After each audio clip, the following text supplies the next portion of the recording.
One night, a pregnant young woman clutched her belly and fled, secretly giving birth to the chairman's two sons alone. Alara Vance, a simple, kind-hearted young woman, became pregnant after a single night with the man she loved, Damian Blackwood, a cold and powerful CEO. When she told him the news, she wasn't met with congratulations, but with a cold command to terminate the pregnancy as he was about to marry another woman. Heartbroken, she left. New York City gave birth to twin boys and raised them in solitude in Los Angeles for 7 long years. 7 years later, when fate forces them to meet again, will a heart once shattered have the strength to love again?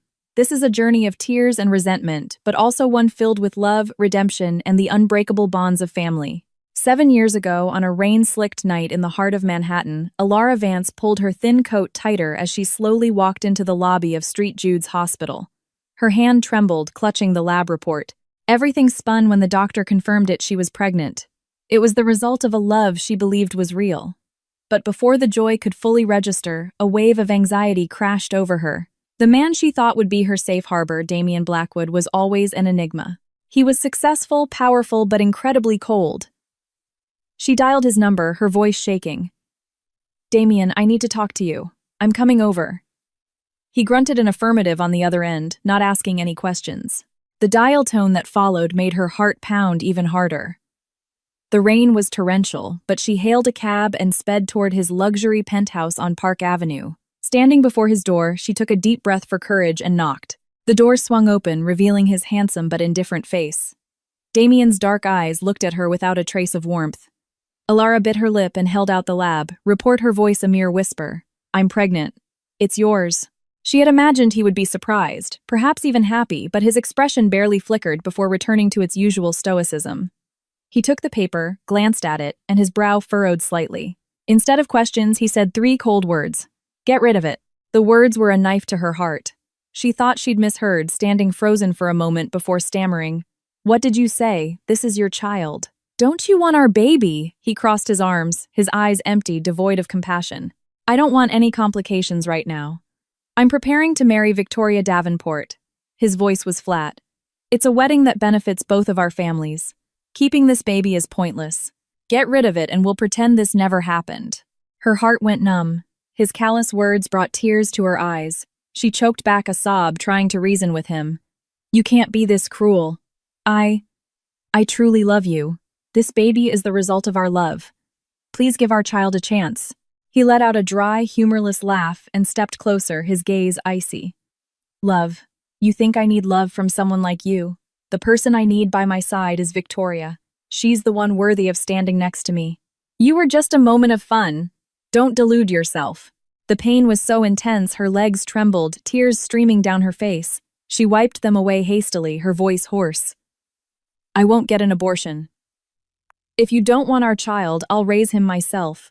He grabbed her wrist, his voice a low growl. "If you're stubborn, don't blame me for being ruthless. You know what I'm like. I will never acknowledge this child." She snatched her hand back, gasping for breath as tears rolled down her cheeks. "You'll regret this." Without waiting for another word, she turned and fled from the penthouse, her mind in chaos. The rain outside mirrored the storm of pain and despair in her heart. She didn't know how long she ran before collapsing into a taxi, sobbing to the driver to take her back to her small apartment. That night she cried until she had no tears, left her resolve to protect the child in her womb hardening into steel. 3 days later, she packed her things and left New York City. At the airport, she left a short note for Damian. "I'm leaving, and I'm taking the child you rejected. I don't need anything from you." She knew he wouldn't care. From now on, she would bear everything alone. Time flew by. 7 years passed. In a cozy little apartment in Los Angeles, Alara had given birth to twin boys she named Leo and Noah. In the early days, she had to do all sorts of odd jobs, cleaning houses, working retail, even staying up late to do freelance translation work. She endured every hardship as long as her sons were fed and cared for. When they were sick, she stayed up all night watching over them. More than anyone, she understood the loneliness of having no one to share the burden with. But she motivated herself to persevere for the sons she had chosen, for the life she had chosen as a single mother. Over 7 years, she gradually climbed the ranks to become a senior project manager for an international firm. No one knew her past. They only saw a capable, determined woman with a will of iron. By her side were always 2 adorable, intelligent boys, her endless source of motivation. She taught her sons to be well-behaved, but never mentioned their father. Whenever the children asked where their dad was, she would only smile sadly. He's very far away and can't visit. They understood that their mother was their everything, and they didn't ask for more. One day, her boss called her in. The company was opening a branch in New York City and wanted her to return to the country to manage it. She was stunned. Old memories flooded back like a nightmare. For 7 years, she had avoided that city. But the ambition for her career and the opportunities for her son's development made her reconsider.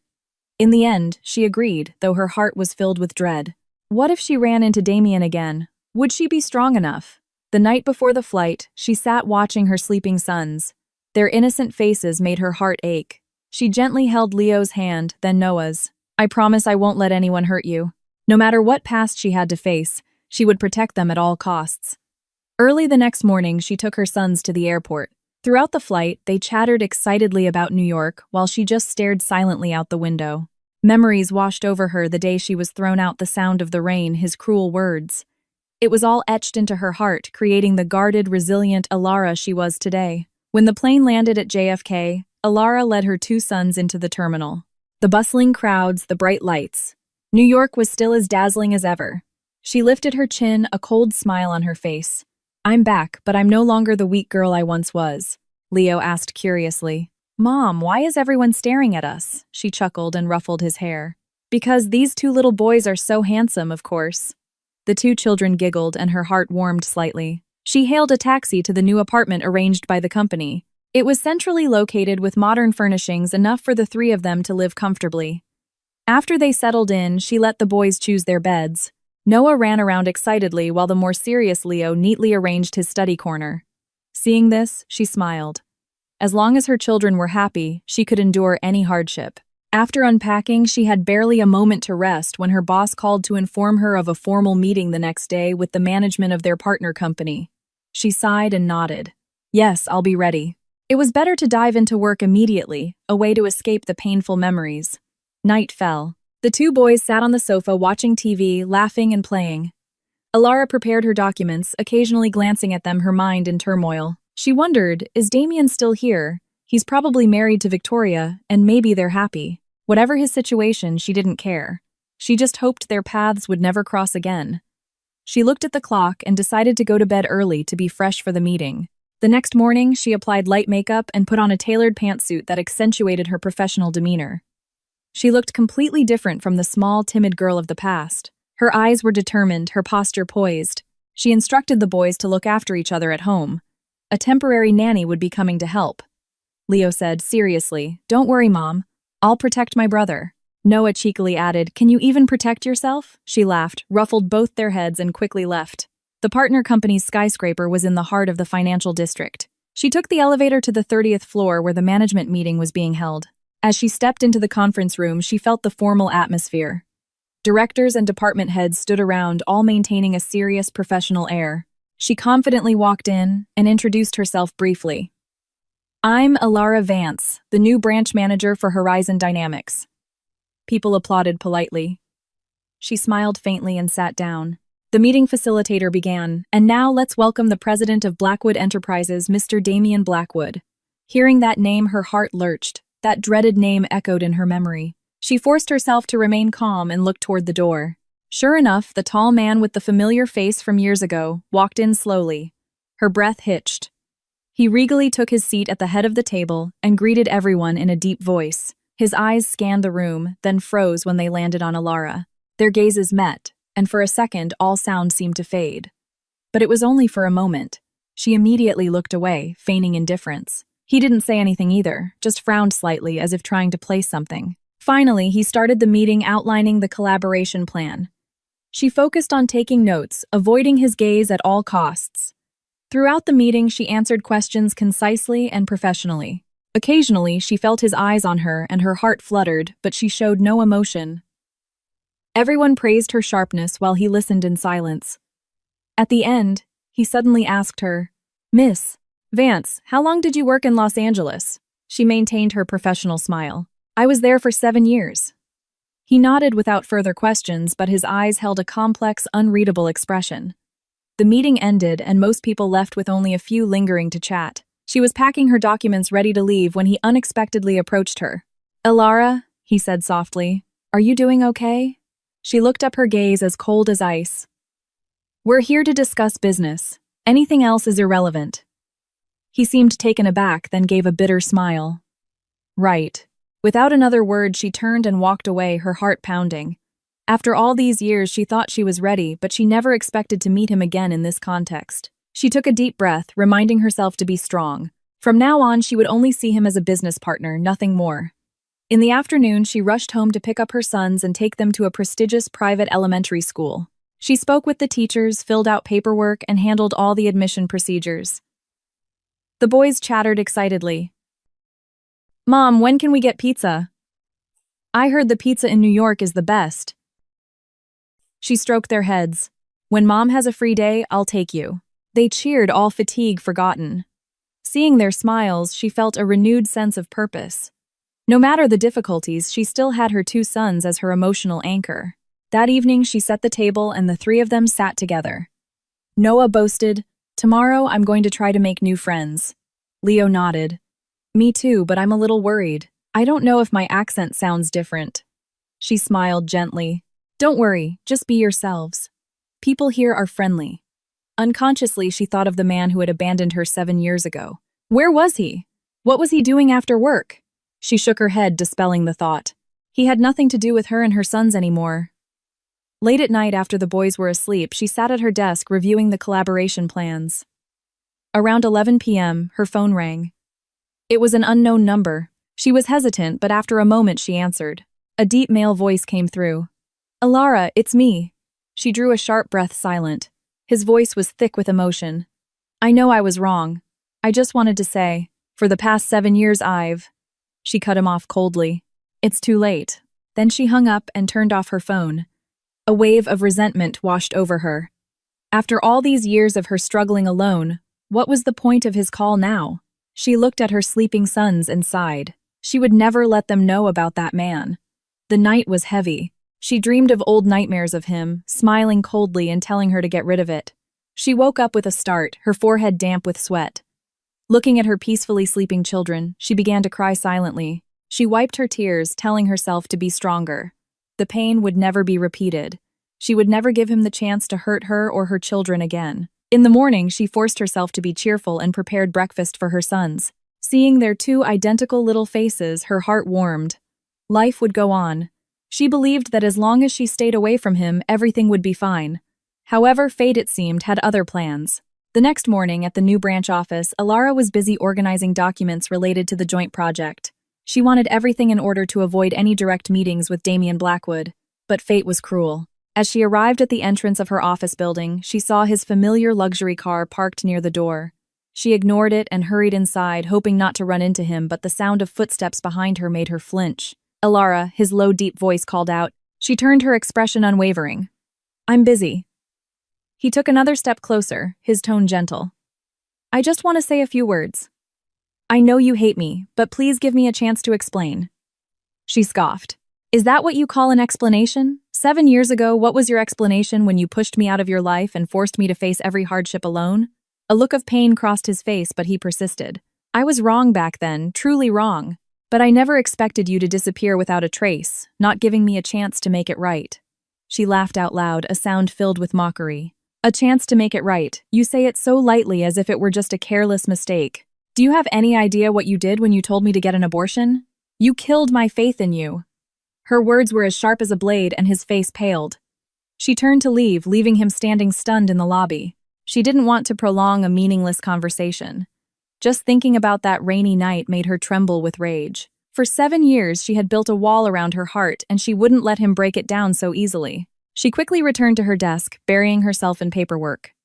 Outside, Damian Blackwood watched her quietly through the glass partition, a look of anguish on his face, but he didn't know what to do. A little after 10 a.m., she was in a meeting with the HR department to handle recruitment.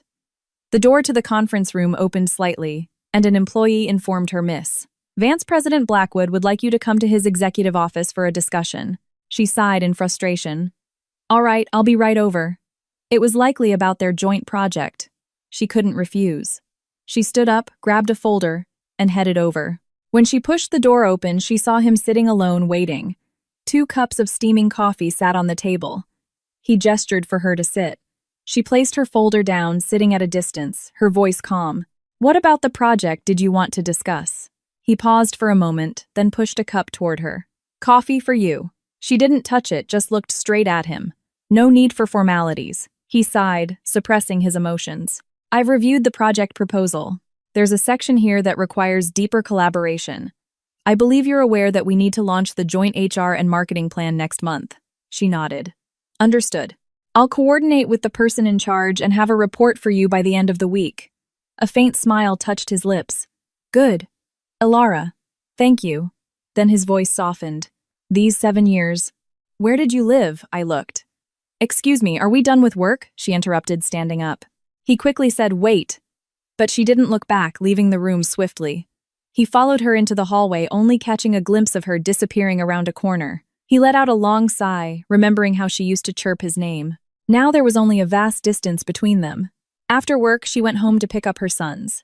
Noah excitedly shared, "I made friends with some kids from other countries today. We even played soccer." Leo, more reserved, said, "Mom, a kid in my class asked where my dad is."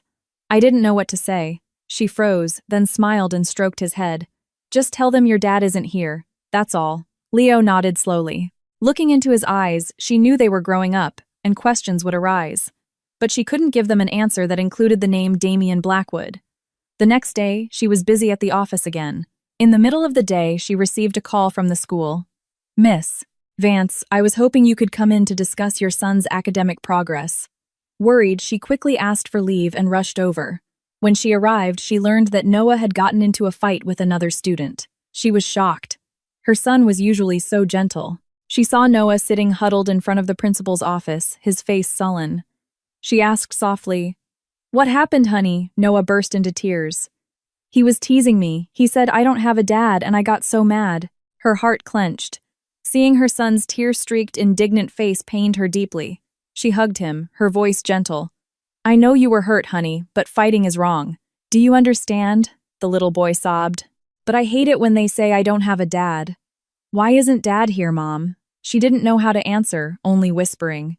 "You'll understand when you're older." After resolving the matter with the school and apologizing to the other parent, she took Noah home. As they reached the gate, she was surprised to see Damian Blackwood waiting, his gaze fixed on them.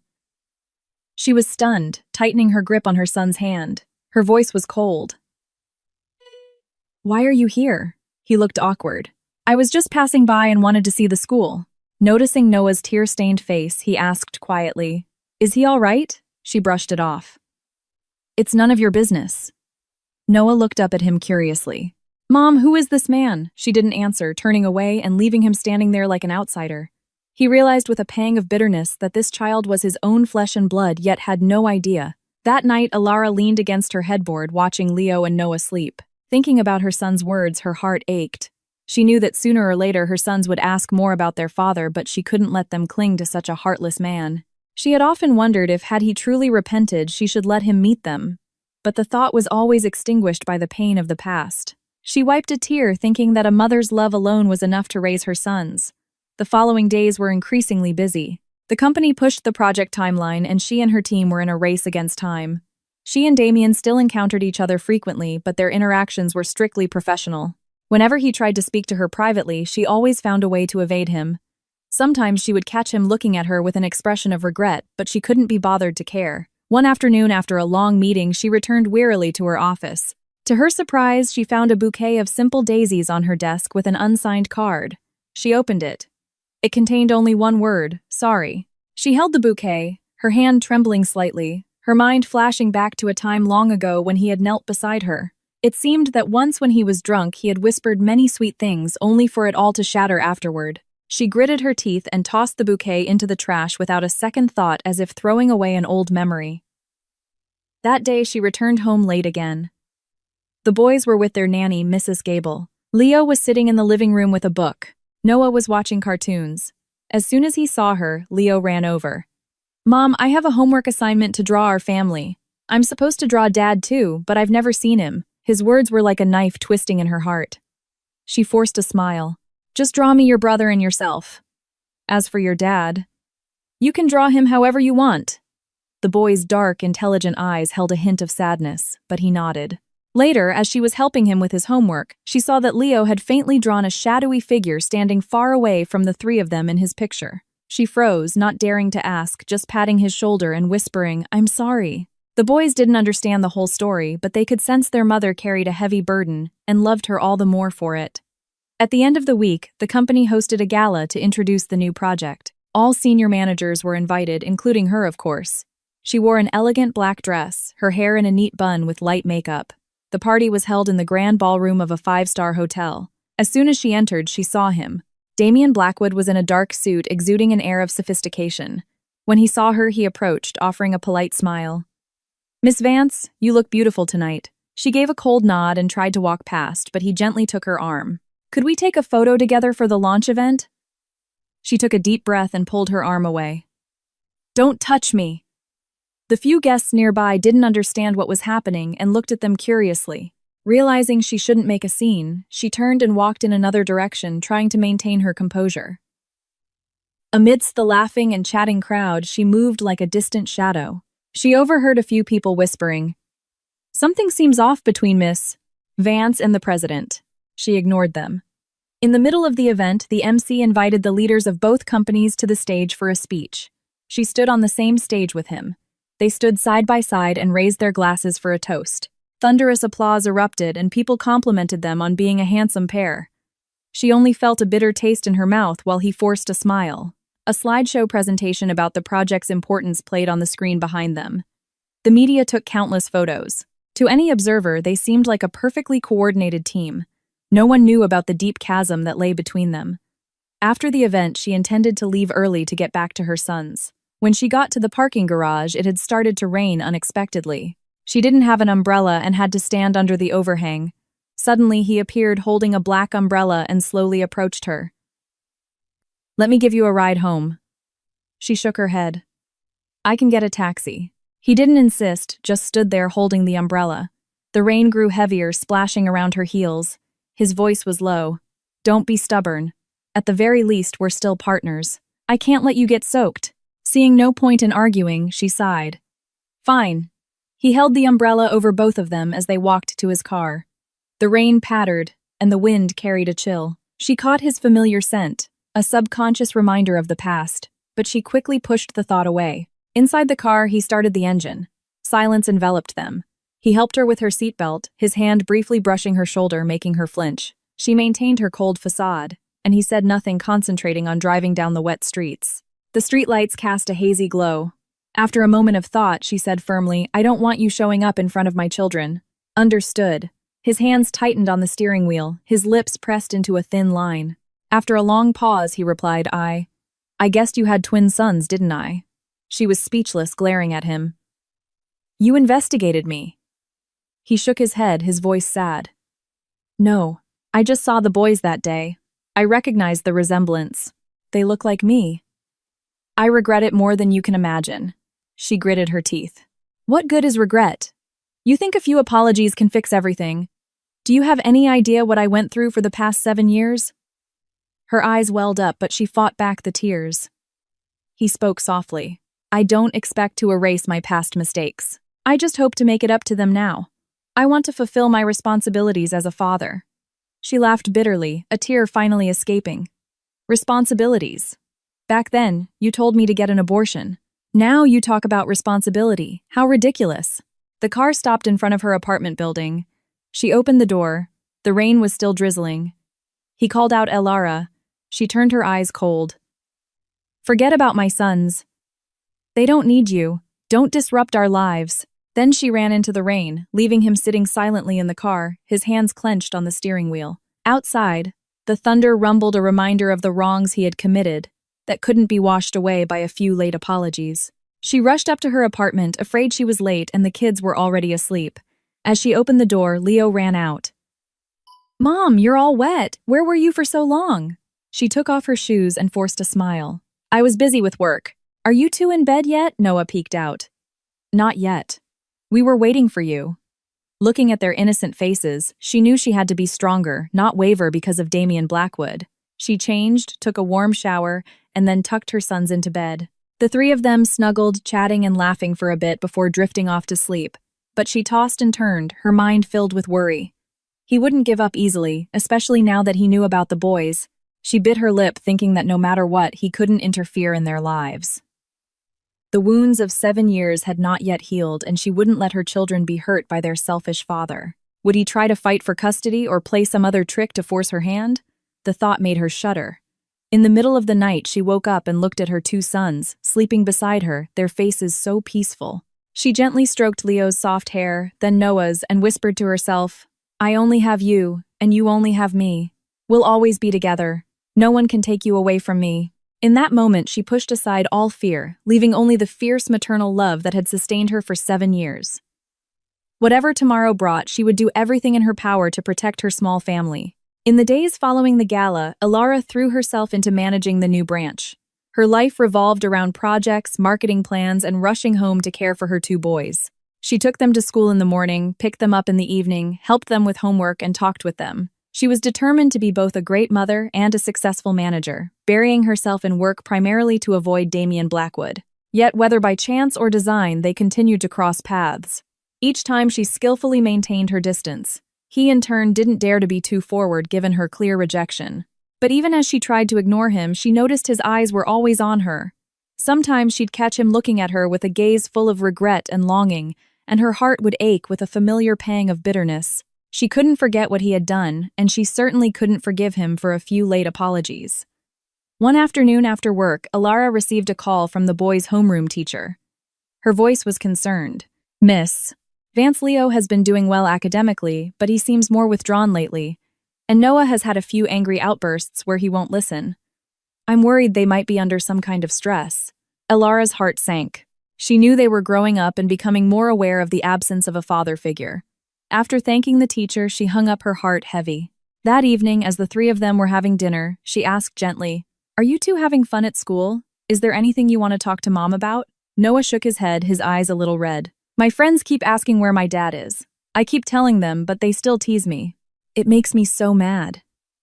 Leo was silent for a moment then, said quietly, "Mom, I just don't want you to be sad.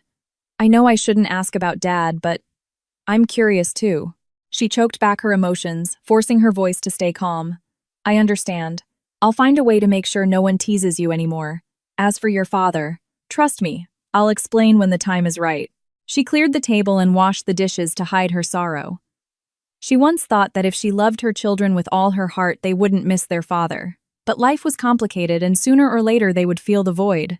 Should she give Damian a chance to meet them at least so they would know what their father looked like? But then she remembered him, forcing her to have an abortion, and the pain resurfaced. She couldn't let that man hurt them. The next morning, she drove the boys to school as usual.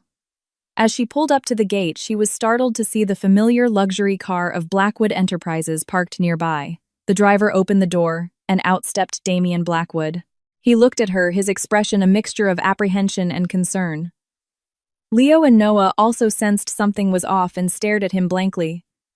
She forced a smile and pulled her son's hands. "Hurry inside or you'll be late." Leo said goodbye and let his brother in, but not without a curious glance at the man. Only after the boys were gone did she turn to Damian, her voice cold. "Why are you here? I told you not to show up in front of my sons." He took a deep breath and replied softly, "I just wanted to see them." "Leo and Noah, right, I swear I won't do anything to harm them." She glared at him. "Still denying it, I know you secretly had someone investigate me, and now you're here lurking. Do you think this is helping get lost, or I'll call security?" He fell silent, his face a mask of resignation. He sighed. "All right, I'll go. But I'm not giving up. They're my sons, too." She clenched her fists, her heart aching as if pierced by needles. But she only scoffed. "It's too late. Don't pretend to be righteous. I won't grant you any rights to these children." Then she turned sharply, got in her car, and sped away, leaving him standing alone in the schoolyard filled with the cheerful laughter of children. That afternoon, Alara's boss, Mr. Harrison, flew in from the LA headquarters for a surprise meeting. He announced that the company wanted to accelerate the partnership, and if successful, they would launch an even larger-scale project. This meant she would have to work even more closely with Blackwood Enterprises, making it impossible to avoid Damian. Mr. Harrison beamed. "Vance, you're doing an excellent job. This is your chance for a major promotion. Once this deal is finalized, you'll be moved up. She forced a smile. She wanted the career advancement, but having to constantly interact with that man was agonizing. Still, she nodded. Yes, sir. I'll do my best. After the meeting, she sat alone in her office organizing a stack of documents. This would undoubtedly mean more private meetings with Damien. She felt disheartened, but told herself she had to endure it for her career. The more successful she became, the better life she could provide for her sons. The next day, she arrived at the Blackwood Enterprises building for a scheduled discussion. The large conference room was filled with about 10 people. Damien presided at the head of the table, and she sat opposite him. He began by presenting an overview of the plan, then invited her to present the HR and marketing portion. She stood up, delivering a professional, logical presentation. The room applauded, and even he gave a slight nod of approval. When the meeting ended, most of the colleagues left. She was gathering her materials when she noticed he was still sitting there, lost in thought. In the quiet room, he spoke up. Elara, could you stay for a moment? It's just about work. She considered it. It was probably unavoidable. She gave a curt nod. He poured her a glass of water, his tone serious. I think we should break down the project into smaller tasks. You handle personnel training and I'll handle external relations and implementation to speed things up. What do you think?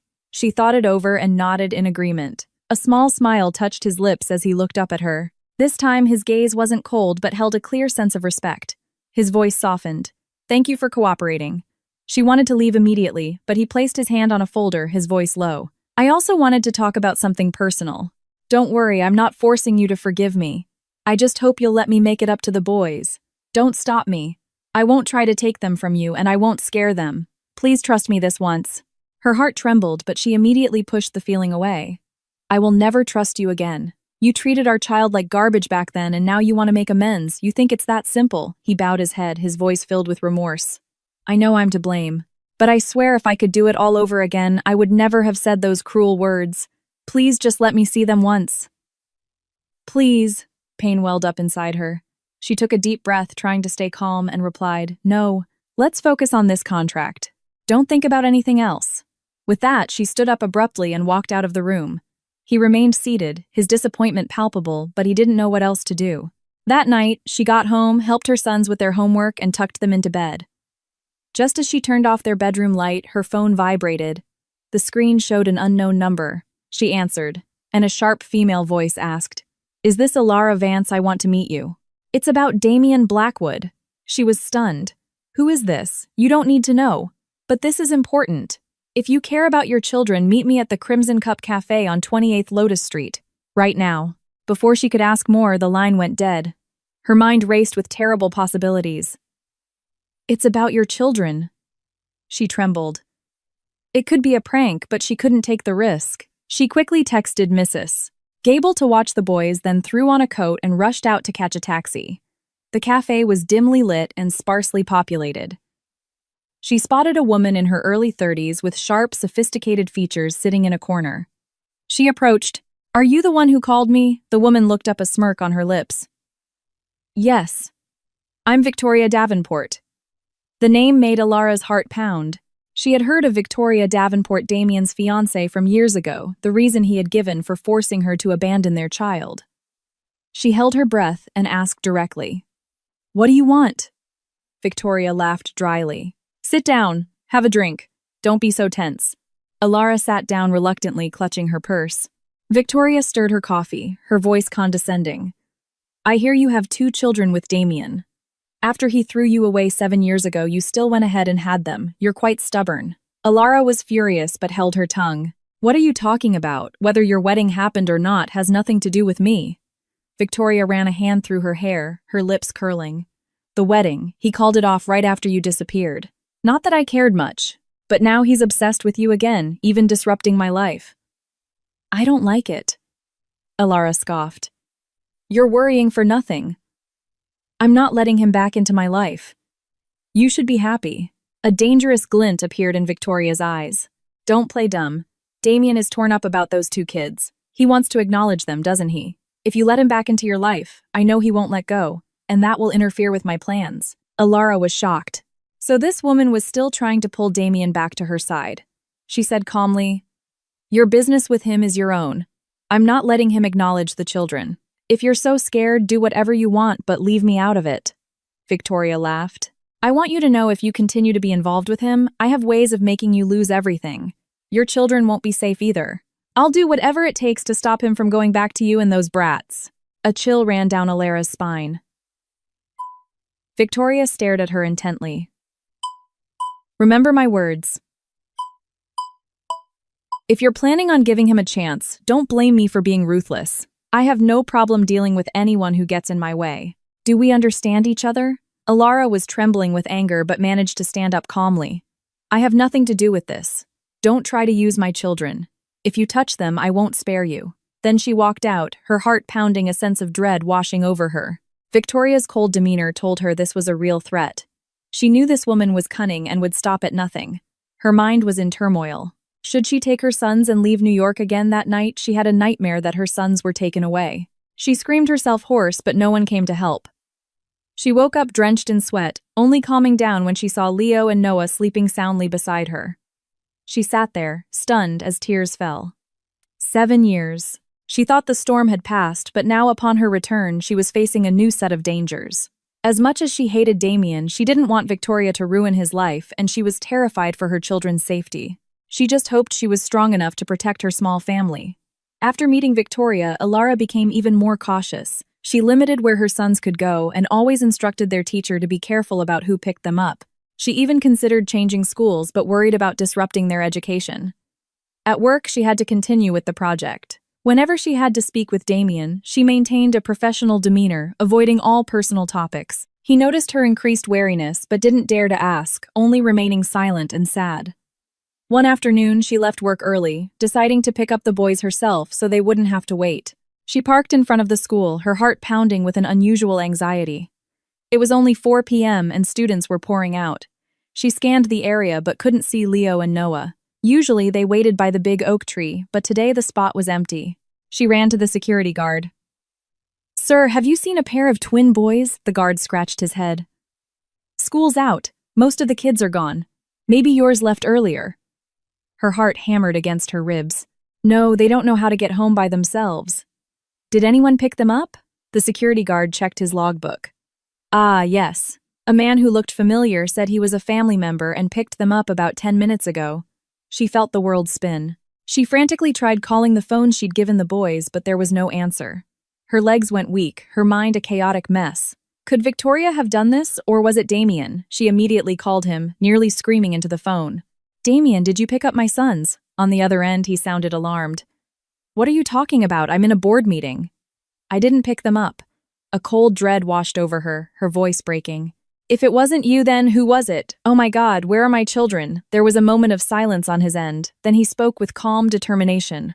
"Where are you? I'm coming." She sobbed, stammering, "I'm at the school gate." "Wait for me," he said. "Don't do anything reckless." After hanging up, she buried her face in her hands and wept. For 7 years, she had feared this day. Her children were missing.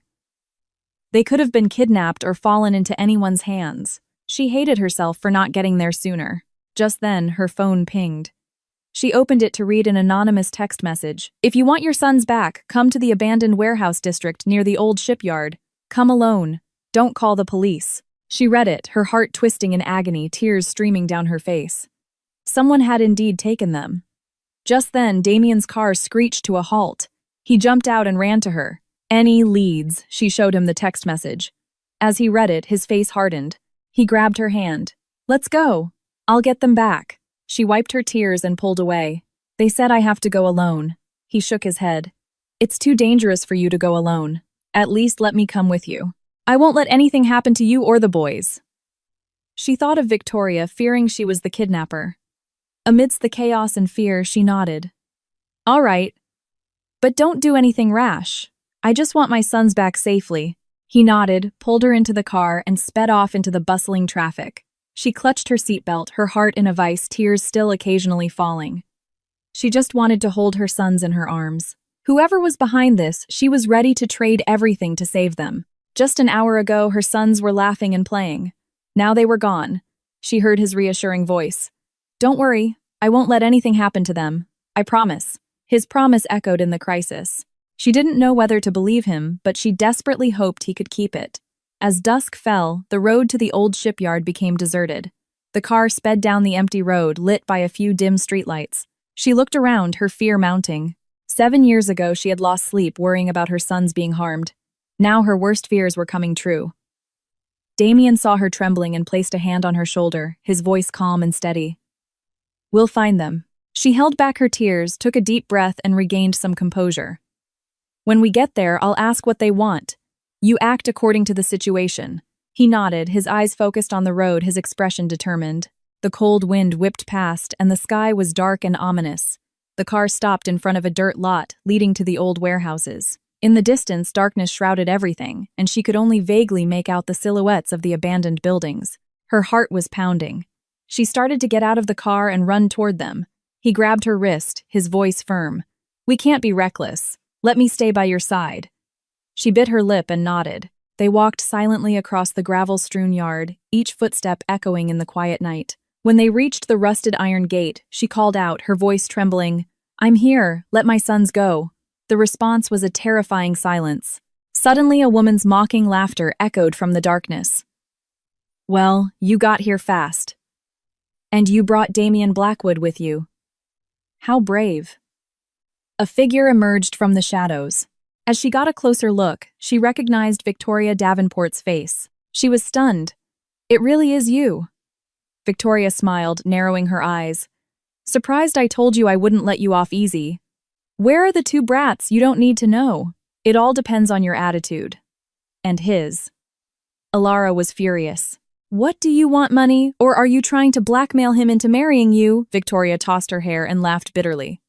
"I don't need money, and I certainly don't need a wedding. I just need you to get out of his life. Take your brats and go somewhere far away, and don't come back." Damien, who had been standing silently beside her, erupted in anger. "Victoria, let the children go. This is between you and me. Why drag them into it?" She glared at him. "You belong to me. We were supposed to be married. But because she left, you called it off. And now you're trying to go back to her. Don't even dream of it." Alara interrupted. "I have no intention of getting back with him. You know that." "Why did you take my sons?" Victoria's lips thinned, her voice a low growl. "I had to be sure. As long as you're here, he'll never be free of you. You disappear and I'll return the children." Her voice rose, tinged with a hint of madness. The air was thick with tension. Just as Alara was about to scream at her, she heard Noah's faint cries from somewhere nearby. She panicked. "Where are my sons? Let them go. They're innocent." Victoria laughed loudly. "Just sign this agreement to leave New York immediately and never return, and I'll have them released." Damien was furious. "You're insane!" He lunged toward her, but she screamed, "Stay back or you'll regret it." He froze, his heart pounding. She pulled out her phone and sneered. "All it takes is one call, and the person holding the boys will do something unpleasant. Do you want to test me?" Alara was on the verge of collapse, tears streaming down her face. She turned to Damien, her voice choked. "What do we do?" He gritted his teeth, looking at her in agony. She took a deep breath and said decisively, "Fine. I'll sign. Bring my sons out here." Victoria smirked. "Smart girl. Pen and paper are right here." She took the pen with a trembling hand and glanced at Damien. He shook his head. "Don't. I'll find another way." She burst into tears. "My sons are in her hands. I can't risk it. Stop right there." Another voice boomed, accompanied by the bright beam of a flashlight from behind. Everyone turned to see several figures in plain clothes who appeared to be undercover police. "NYPD. Nobody move," one of them shouted, flashing a badge. Victoria was startled and cursed. How did the police get here? Damien was also shocked. Alara didn't know what was happening, only that 2 or 3 officers were rushing in to restrain Victoria.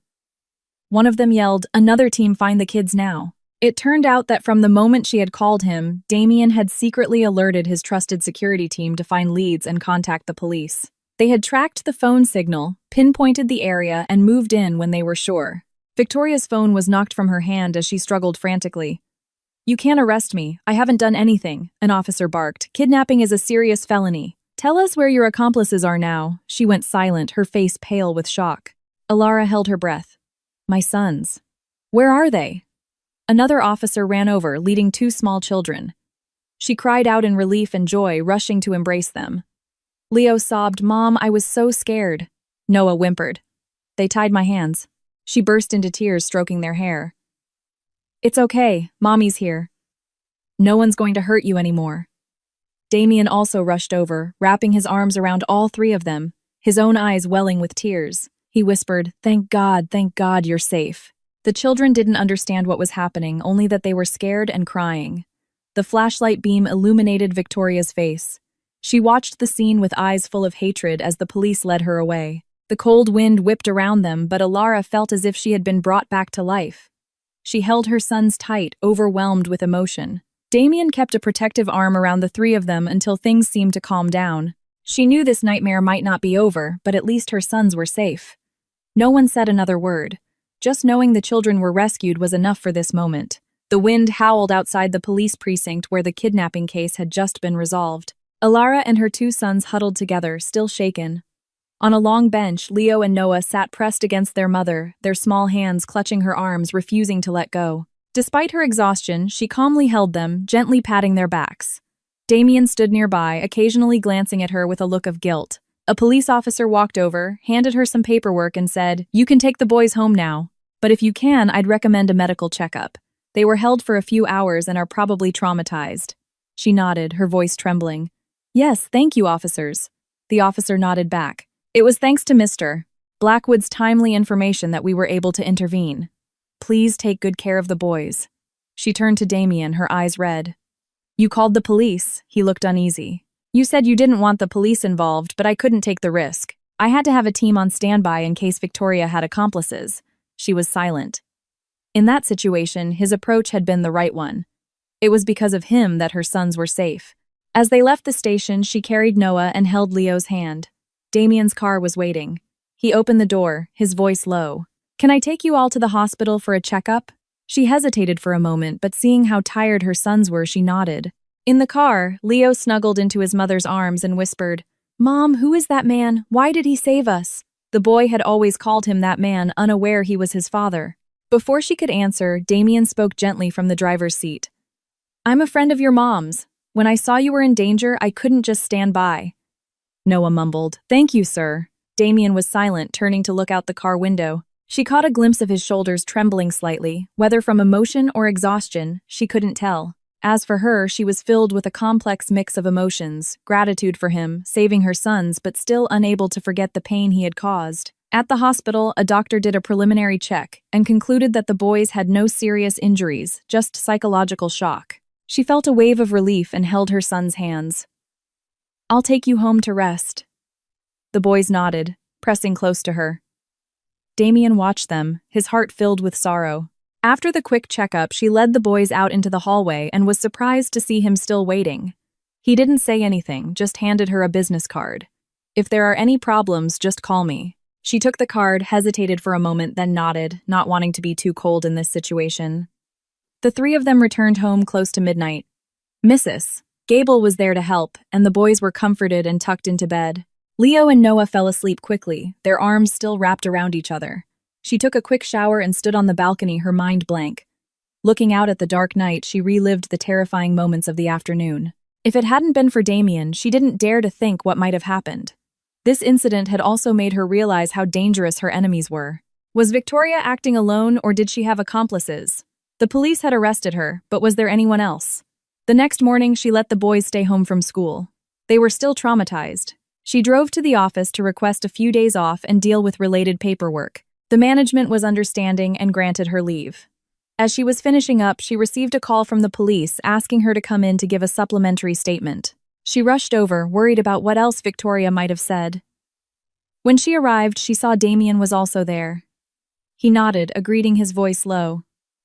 "The police want us to corroborate our stories." She swallowed hard and followed him into the room. The officer in charge opened a file and announced, "The suspect, Victoria Davenport, has admitted to hiring someone to kidnap the two children. Her motive was to pressure Miss Vance into leaving New York so she could force Mr. Blackwood to get back with her. She has also named a few accomplices. We are currently investigating further." Hearing this, Alara shuddered. Damien clenched his fists, his eyes burning with rage. The police asked for a few more details. She recounted the entire incident, not leaving anything out. He added his part about arranging for the police to be on standby. When they were done, the officer smiled faintly. It seems you two rescued the boys just in time. I hope there won't be any more incidents like this. She clasped her hands together and whispered, "Thank you."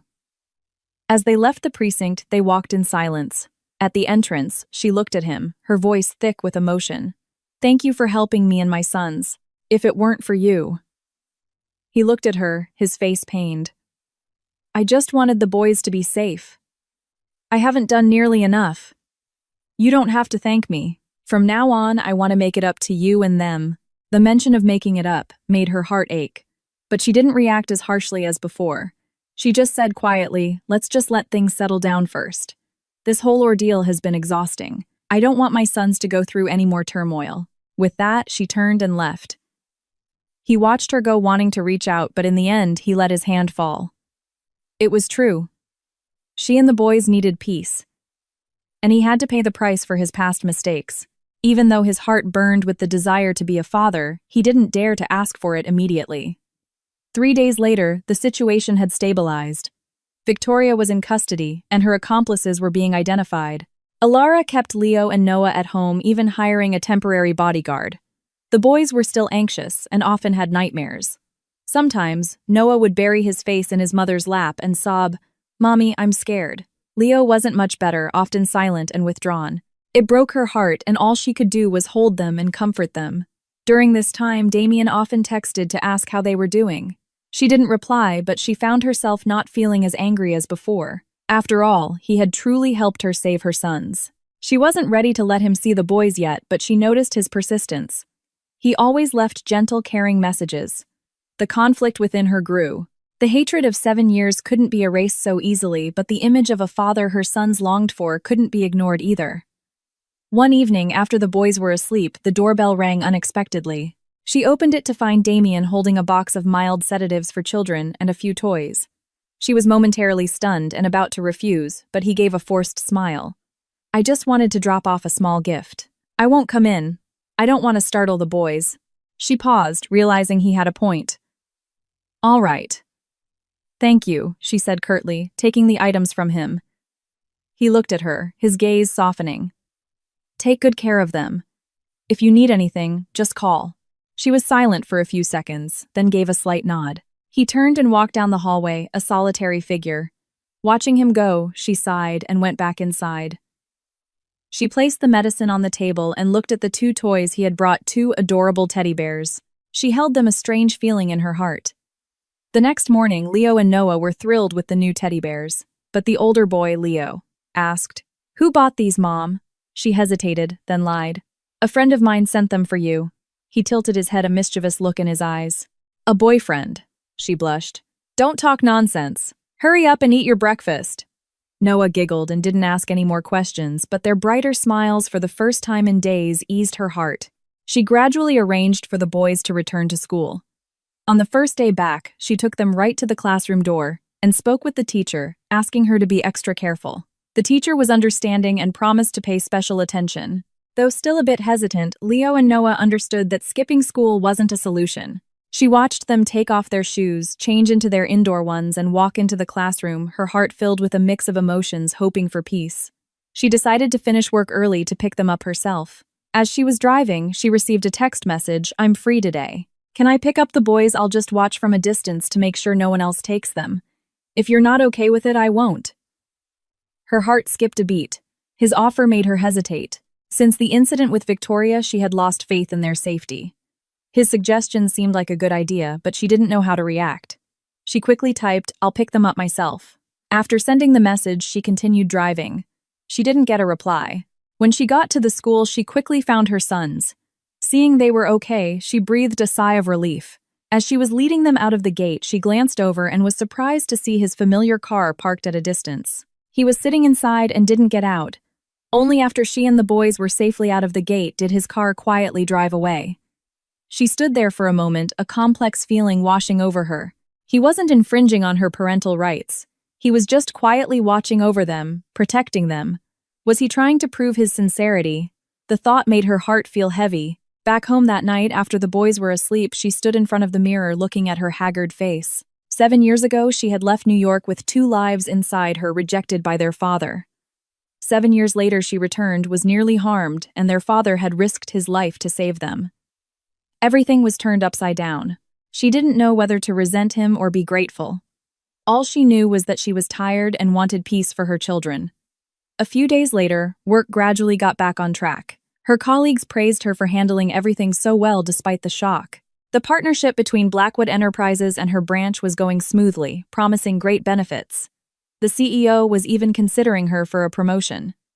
She threw herself into preparing reports and meeting with partners. Whenever she had to meet with Damien, she maintained a professional distance, not too harsh, but not friendly either.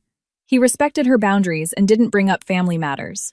On Friday, a vice president at Blackwood Enterprises suggested a social gathering for the management of both companies, including Alara. Initially, she wasn't keen on going, but her boss wanted her to attend to strengthen relationships. So that evening, she had Mrs. Gable watch the boys and went to the upscale restaurant for the dinner. Everyone was raising their glasses and laughing. She made polite conversation, trying to put her worries aside. But throughout the evening, she could feel Damien's gaze on her as if he wanted to protect her. Around 9 p.m., she excused herself to leave early. As she stepped out into the lobby, she realized it was raining. She stood there waiting for a taxi, but it was difficult to find one in this secluded area. As she was getting anxious, he suddenly appeared, holding an umbrella. "Let me take you home." She shook her head. "I can manage." He gave a small, bitter smile.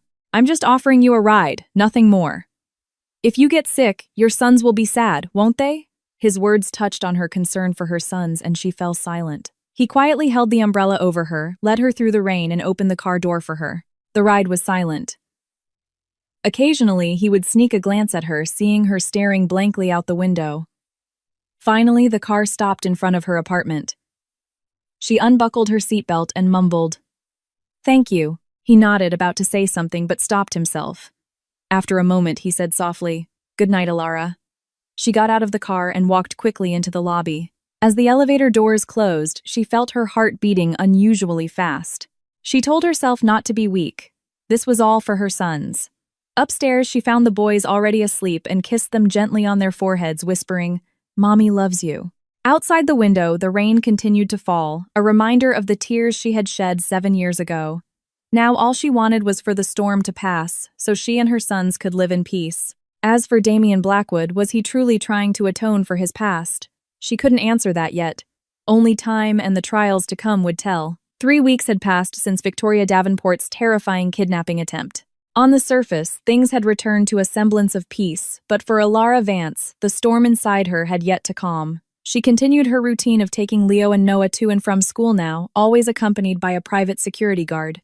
The boys were slowly recovering psychologically, though they still had occasional nightmares. The memory of her sons trembling in the hands of a criminal fueled her hatred for anyone who dared to harm them. As for Damien Blackwood, he no longer tried to approach the children openly. Instead, he would quietly follow the security detail or discreetly offer support to her at work. Unless it was a scheduled meeting about their joint project, she hardly saw him. Since the day he brought the teddy bears and medicine, she had silently acknowledged his gestures of concern but maintained her distance. She owed him for saving her sons, but the resentment from 7 years of suffering couldn't vanish overnight. One afternoon, as she was preparing to leave the office, her boss assigned her to a 2-day business conference in a neighboring city. She had to arrange for Mrs. Gable to look after the boys. That evening, while packing her suitcase, she received a call from her adoptive parents in Los Angeles. Her adoptive father's health was failing, and they hoped she could visit soon. She was torn. Her new job in New York was demanding, and she couldn't just leave. She pushed her personal family matters aside, promising to make arrangements as soon as possible. The next morning, she flew to the conference. That afternoon, after finishing her presentation, she returned to her hotel room to rest. She was standing by the window, watching the traffic below her, thoughts drifting to her sons, when there was a knock at the door. She opened it and was shocked to see Damien Blackwood. He was dressed in a sharp suit, his expression serious. "What are you doing here?" she asked, frowning. He held up an invitation. "I was invited as a keynote speaker for the main panel. I didn't expect to see you here. Can we talk for a minute?" She hesitated, but, thinking it might be about work, she nodded and stepped back to let him in. He closed the door quietly. His voice sounded a bit weary. You came alone. I was worried. Are you doing okay? And the boys? She sat down, replying softly. I'm fine. The boys are back in school. The conversation was brief, but his eyes held an unspoken weight. Suddenly, his phone rang. He answered, and his face immediately changed, his voice filled with disbelief. What did you say? How could this have happened? He paused, then gritted his teeth. All right, I'm on my way back. She watched him, her curiosity piqued. He hung up and turned to her, his expression grim. Alara, I have to go back to New York right away. There's an urgent matter concerning Victoria. She was startled. Isn't she in custody? He nodded, walking to the desk. Today was her preliminary hearing. My lawyer just informed me that Victoria is claiming to be pregnant. With my child. His voice trembled with anger. She's using the pregnancy to apply for bail or a reduced sentence. Alara took a deep breath, a wave of unease washing over her. The baby. Is it really yours? He gave a bitter laugh. I haven't had any kind of relationship with her since that disastrous engagement years ago. I'm sure she's lying, but if this isn't handled properly, she'll use this fake pregnancy to evade justice. He grabbed his suitcase and said hastily, I have to go. Be careful. With that, he rushed out of the room, leaving her stunned and unsure how to react. Back in New York, he would undoubtedly face a new storm. If Victoria was really playing the pregnancy card, she must have an even darker plan in motion. Where would this all lead? 2 days later, Alara finished the conference and took a late flight back to New York. As soon as she landed, she received a text from an unknown number. If you don't want Damian Blackwood forced into a fake marriage, meet me. The message included the address of The Gilded Lily, a notoriously shady bar. Her heart pounded. As much as she resented him, she couldn't just ignore this. She made sure Leo and Noah were safe at home with Mrs. Gable, then changed and took a taxi to the bar. Inside, the music was deafening, the lights dim. The sender of the message was standing at the corner of the bar. It was the private lawyer Damian had mentioned, Mr. Jensen. When he saw her, he gestured for her to sit down. She was cautious. Mr. Jensen. Why did you ask me to come here, Mr. Jensen handed her a file. Miss Davenport is insisting she's carrying Damian Blackwood's child. The court has postponed its decision, pending evidence. The Blackwood family patriarchs have heard the news and are putting immense pressure on Damian to take responsibility. He's been in turmoil for days. He's even considering a temporary engagement to her so she won't escape her sentence. He's doing it all because he's afraid she'll try to harm you and the boys again. Alara was stunned, her hands trembling. Why? Why would he do that? It's obvious the child isn't his. Mr. Jensen sighed. Because she threatened him. If he publicly denies it, she'll hire someone to retaliate against your family. Damian feels he's already wronged you so much that he's willing to take the fall just to keep Victoria from touching your children. Hearing this, Alara was both shocked and pained. She couldn't believe Damian would accept being tied to such a vicious person to protect her and her sons. She clutched the file. What do you want me to do? Mr. Jensen leaned in and whispered, Victoria could technically take a DNA test to verify the pregnancy, but she's avoiding it. I suspect she's looking for a legal loophole. If you have any evidence, or can help Mr. Blackwood find a way to counterattack, we might be able to turn this around. But we have to act fast before the Blackwood family forces him into a marriage. He paused, looking at her. Please think about it. Damian is risking everything to protect you and your sons. She stood up, her mind in a whirlwind. She left the bar, breathing in the cold night air. Why would he choose such an extreme path? There was no way she wanted him to marry Victoria to protect her.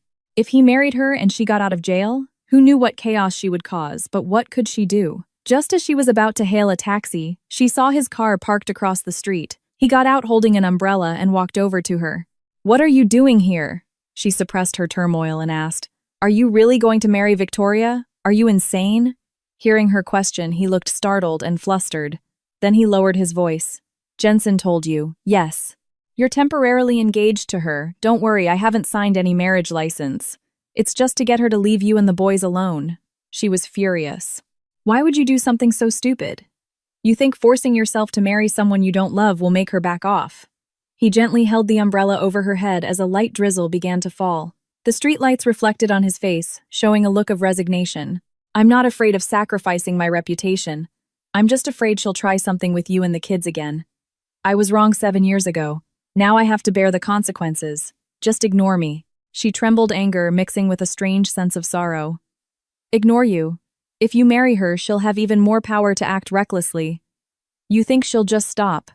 He was silent, his hand tightening on the umbrella. After a moment, he gave a sad smile. I just hope she'll leave the kids alone for now. As for the future, I'll find a way out. And even if I get stuck, I won't regret it. He opened the car door. Get in. I'll take you home. She sat in the passenger seat, her heart in turmoil. On the way, she asked, her voice choked, Have you tried to get a DNA test for the baby? He nodded. Victoria keeps avoiding it, making one excuse after another. The Blackwood family elders don't believe me either. They prioritize the family's honor and are pushing me to take responsibility until the child is born. His voice was strained. I'm being cornered. Her heart ached hearing this. Wasn't he being pressured by his own family again? Years ago, his family had forced him into an engagement which led to him hurting her. Now, a similar scenario was playing out. Seeing him drive, she knew he was exhausted. A feeling of compassion she couldn't deny rose within her. When they reached her building, she didn't get out right away. She said softly, Pull over. Come up for a minute. I need to talk to you. He looked at her, surprised. She was firm. I don't want you to sacrifice yourself for us again. He slowly nodded, turned off the engine, and followed her up to the apartment. It was late, and Mrs. Gable and the boys were asleep. Alara led him to the balcony. Her voice was hoarse. Tell me your plan. Don't hide it anymore. If you insist on this engagement, I'm afraid she'll immediately accuse you of something else, like sexual assault, to control you further. Then the wedding will be forced. He sighed, resting his hands on the railing. I was planning to convince my parents to support me, then find a way to force Victoria to take a DNA test, but it will take time. In the meantime, she's out on bail and could harm our children. I have no other choice. She took a deep breath. What about me? Did you ever think that I could help you? My sons and I are not helpless. I have a way. Victoria harmed my children, and I want her to pay the price. Instead of you taking this on alone, let's work together to expose her. Her eyes flashed with determination. He turned to her, his own eyes alight with a spark of hope. What do you mean? She bit her lip and said slowly, She's hiding behind the Blackwood family's name. If we force her to take a DNA test now, she won't be able to refuse. But we need proof that she's been seeing another man. We have to find a lead. She looked at him, her voice steely. I don't want you to walk into a hellish marriage because of me. You don't deserve that. He was silent for a few seconds, then gently took her hand. Thank you. But finding proof won't be easy. Victoria is cunning. She'll have covered her tracks. She pulled her hand away and gave a dry laugh. She can't cover everything. She's deceived many people. There must be a loose end somewhere. Trust me. I'm willing to take the risk to expose her. It's also to protect my sons. As she said this, her heart burned. The memory of 7 years ago resurfaced. She had been all alone then. Now she wouldn't make the same mistake and let her sons live under a constant threat. He pressed his lips together, moved. Alara, I'm sorry for everything. I'll be indebted to you for the rest of my life. She turned away to avoid his emotional gaze, her voice low. We'll see who's indebted to whom. Then she gently pushed him away. You should go now. We'll meet with Mr. Jensen tomorrow to make a plan. He nodded and backed away. At the door, he turned and looked at her with gentle eyes. Thank you for not abandoning me. She just stood there silently, her heart beating erratically. After he left, she collapsed onto the sofa, a wave of emotions washing over her. Was she slowly forgiving him, or was she just worried about her sons and the threat that woman posed? Whatever the case, she knew that letting him marry Victoria would only make things worse. She couldn't let that happen. The next day, they met with Mr. Jensen and agreed on a plan to expose Victoria with proof of her infidelity, or at least prove the child wasn't Damien's. Alara remembered that when Victoria was first arrested, a strange man had shown up at the police station demanding her release. That could be a lead. She suggested they track him down. Mr. Jensen agreed. Good idea. I'll have someone look into it. Meanwhile, the Blackwood family sent a letter demanding Damien return to their family estate to resolve the marriage issue. There were even rumors of an official engagement ceremony being planned. Alara was afraid that before their plan could be executed, he would be forced to go. Despite her resentment, she couldn't deny the pang in her heart at the thought of him being pushed around by his family again. If only she had been stronger back then, maybe things would have been different. Now she was determined not to let this man be buried in a dirty scheme. In the middle of the night, while she was making soup for Noah, who had a cold, she received a call from a blocked number. She answered, and a strange man's hesitant voice came through. "Is this Alara Vance? I have information about Victoria Davenport. She hired me for some dirty work but never paid me. I'm willing to sell you the information for some cash." Her heart pounded. She replied immediately, "How much do you want? As long as the information is useful, I can pay." The man laughed. "I just need enough to leave the country. Meet me at the West Side Bus Depot parking lot 10 a.m. tomorrow." She hung up, her heart racing with excitement. If this man could provide proof, they could expose Victoria. After putting Noah to bed, she informed Damien and Mr. Jensen. They arranged for a safe meeting. Since devising their counterattack, she felt like she was heading into a battle, but for her sons, she was willing to do anything. The next morning, at exactly 10 a.m., she drove to the deserted bus depot. Mr. Jensen and an assistant were hiding nearby just in case. She stood leaning against her car. A few minutes later, a thin man in a baseball cap appeared. He looked around, then approached her. "Miss Vance, I'm Vince. You have the money." She took out the prepared cash and said quickly, "I just need proof that Victoria isn't pregnant with Damien's child or that she has another lover." He smirked, took out a phone and opened a photo album. It was a series of pictures of Victoria going in and out of a hotel with a foreign man looking very intimate. There was even a picture of her kissing him. "This is her lover," he said. "Probably the father of the baby." These were taken 4 months ago before she was arrested. She was overjoyed. "This is more than enough. Thank you. Send me all the photos." He handed her the phone and she plugged in a USB drive to copy the files. Just as she was about to hand over the money, a car suddenly screeched toward them. The window rolled down and 2 men with bats jumped out. "You traitor!" one of them yelled. "You dare to sell out, Miss Davenport." The man, Vince, panicked and ran. The 2 thugs chased after him. One of them swung a bat at her. Luckily, Mr. Jensen and his assistant rushed out from their hiding spot to intervene. She stumbled to the side, dialing Damien's number, her heart pounding. She clutched the USB drive tightly. The 2 thugs turned on Mr. Jensen's group. The sound of fighting echoed in the empty lot. A few seconds later, Damien, who had been waiting nearby, arrived.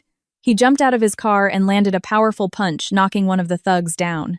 The other one, seeing this, grabbed his bat and ran. Alara coughed, holding her bruised arm. Damien rushed to her side. "Are you okay?" She shook her head, her hand still clutching the USB drive. He looked at her, his eyes full of worry, then turned to the legal team who were tying up the remaining thug. "Hand him over to the police." Vince had escaped, but she had gotten the evidence. Despite the bruises they had, what they needed to expose Victoria. He took her hand, his voice thick with emotion. "You were so reckless." "Why did you risk yourself like this?" she replied. "If I didn't, you would have continued to be pushed around by her." Then she gave a small smile. "I don't want you to marry that horrible woman. And my sons certainly don't want her as a stepmother." Her words, half joking, half serious, warmed his heart. He squeezed her hand, gently filled with gratitude. That evening, Alara sat at her laptop reviewing the photos. Each one clearly showed Victoria being intimate with the strange foreign man. If they presented this in court and to the Blackwood family, she wouldn't be able to lie about the baby being Damien's. She was about to text him when he called. He had already received a copy from Mr. Jensen. He was preparing to print the photos and documents and was ready to hold a press conference if necessary. "Victoria can't escape this time," he said. He paused, his voice softening. "Thank you. Your arm. Is it okay?" She looked at the bruise. "Just a scratch." "It's fine." His voice was low. "I'm going to announce everything tomorrow. The Blackwood family is also waiting. Hopefully no one will try to force me to acknowledge a child with her anymore." She managed a small laugh, but her eyes stung. "Yeah, I hope so." His voice was warm. "Good night. I owe you a promise to thank you properly later." Before she could reply, he hung up. She stared at the screen, her heart filled with emotion. This ordeal was almost over, which meant he wouldn't have to go through with the engagement. She should be happy. So why was her heart pounding with a mix of excitement and trepidation? Was her old love for him resurfacing? She was afraid of being hurt by him again. She lay on the sofa, her mind racing. 7 years ago, his cruel words "get rid of it" had driven her to despair. 7 years later, he had risked everything, accepting a fake engagement to protect her and her sons. The 2 conflicting images swirled in her head. She didn't know whether to hate him or pity him anymore. She decided to wait until after Victoria was exposed the next day to figure it out. The next morning, the New York sky was unusually clear, as if heralding a new turning point. At exactly 9 a.m., Mr. Jensen convened a small press conference at the Blackwood Enterprises headquarters, inviting a few reputable journalists. A representative from the Blackwood family was also present. Alara stood at the back next to Mr. Jensen and a few colleagues, her heart pounding with anticipation. If everything went according to plan, Damien would announce the evidence and end Victoria's charade. On the stage, Damien appeared dressed in a black suit, his handsome face tense. He bowed his head and began, "I, Damien Blackwood, would like to address the rumors that I am being forced into a marriage with Miss Victoria Davenport because she is pregnant. This is completely false." A murmur went through the room, cameras flashing. He continued calmly. "We have collected evidence confirming that Miss Davenport has been in a relationship with another man. Based on the timeline and photos, we can definitively state that the child cannot be mine. All files and investigation results will be provided to the press." The reporters clamored with questions. "Are you 100% sure? What if she denies it?" He gave a wry smile. "We are ready for an immediate DNA test if she dares to cooperate. But from what I know, she is currently a fugitive, unwilling to face the evidence." Another reporter shouted, "The Blackwood family previously pressured you to take responsibility. What do they say now?" From the audience, the Blackwood family representative stood up and spoke concisely. "We have reviewed the evidence. If Miss Davenport cannot prove the child is my nephew's, we withdraw all demands and will file a lawsuit against her for fraud."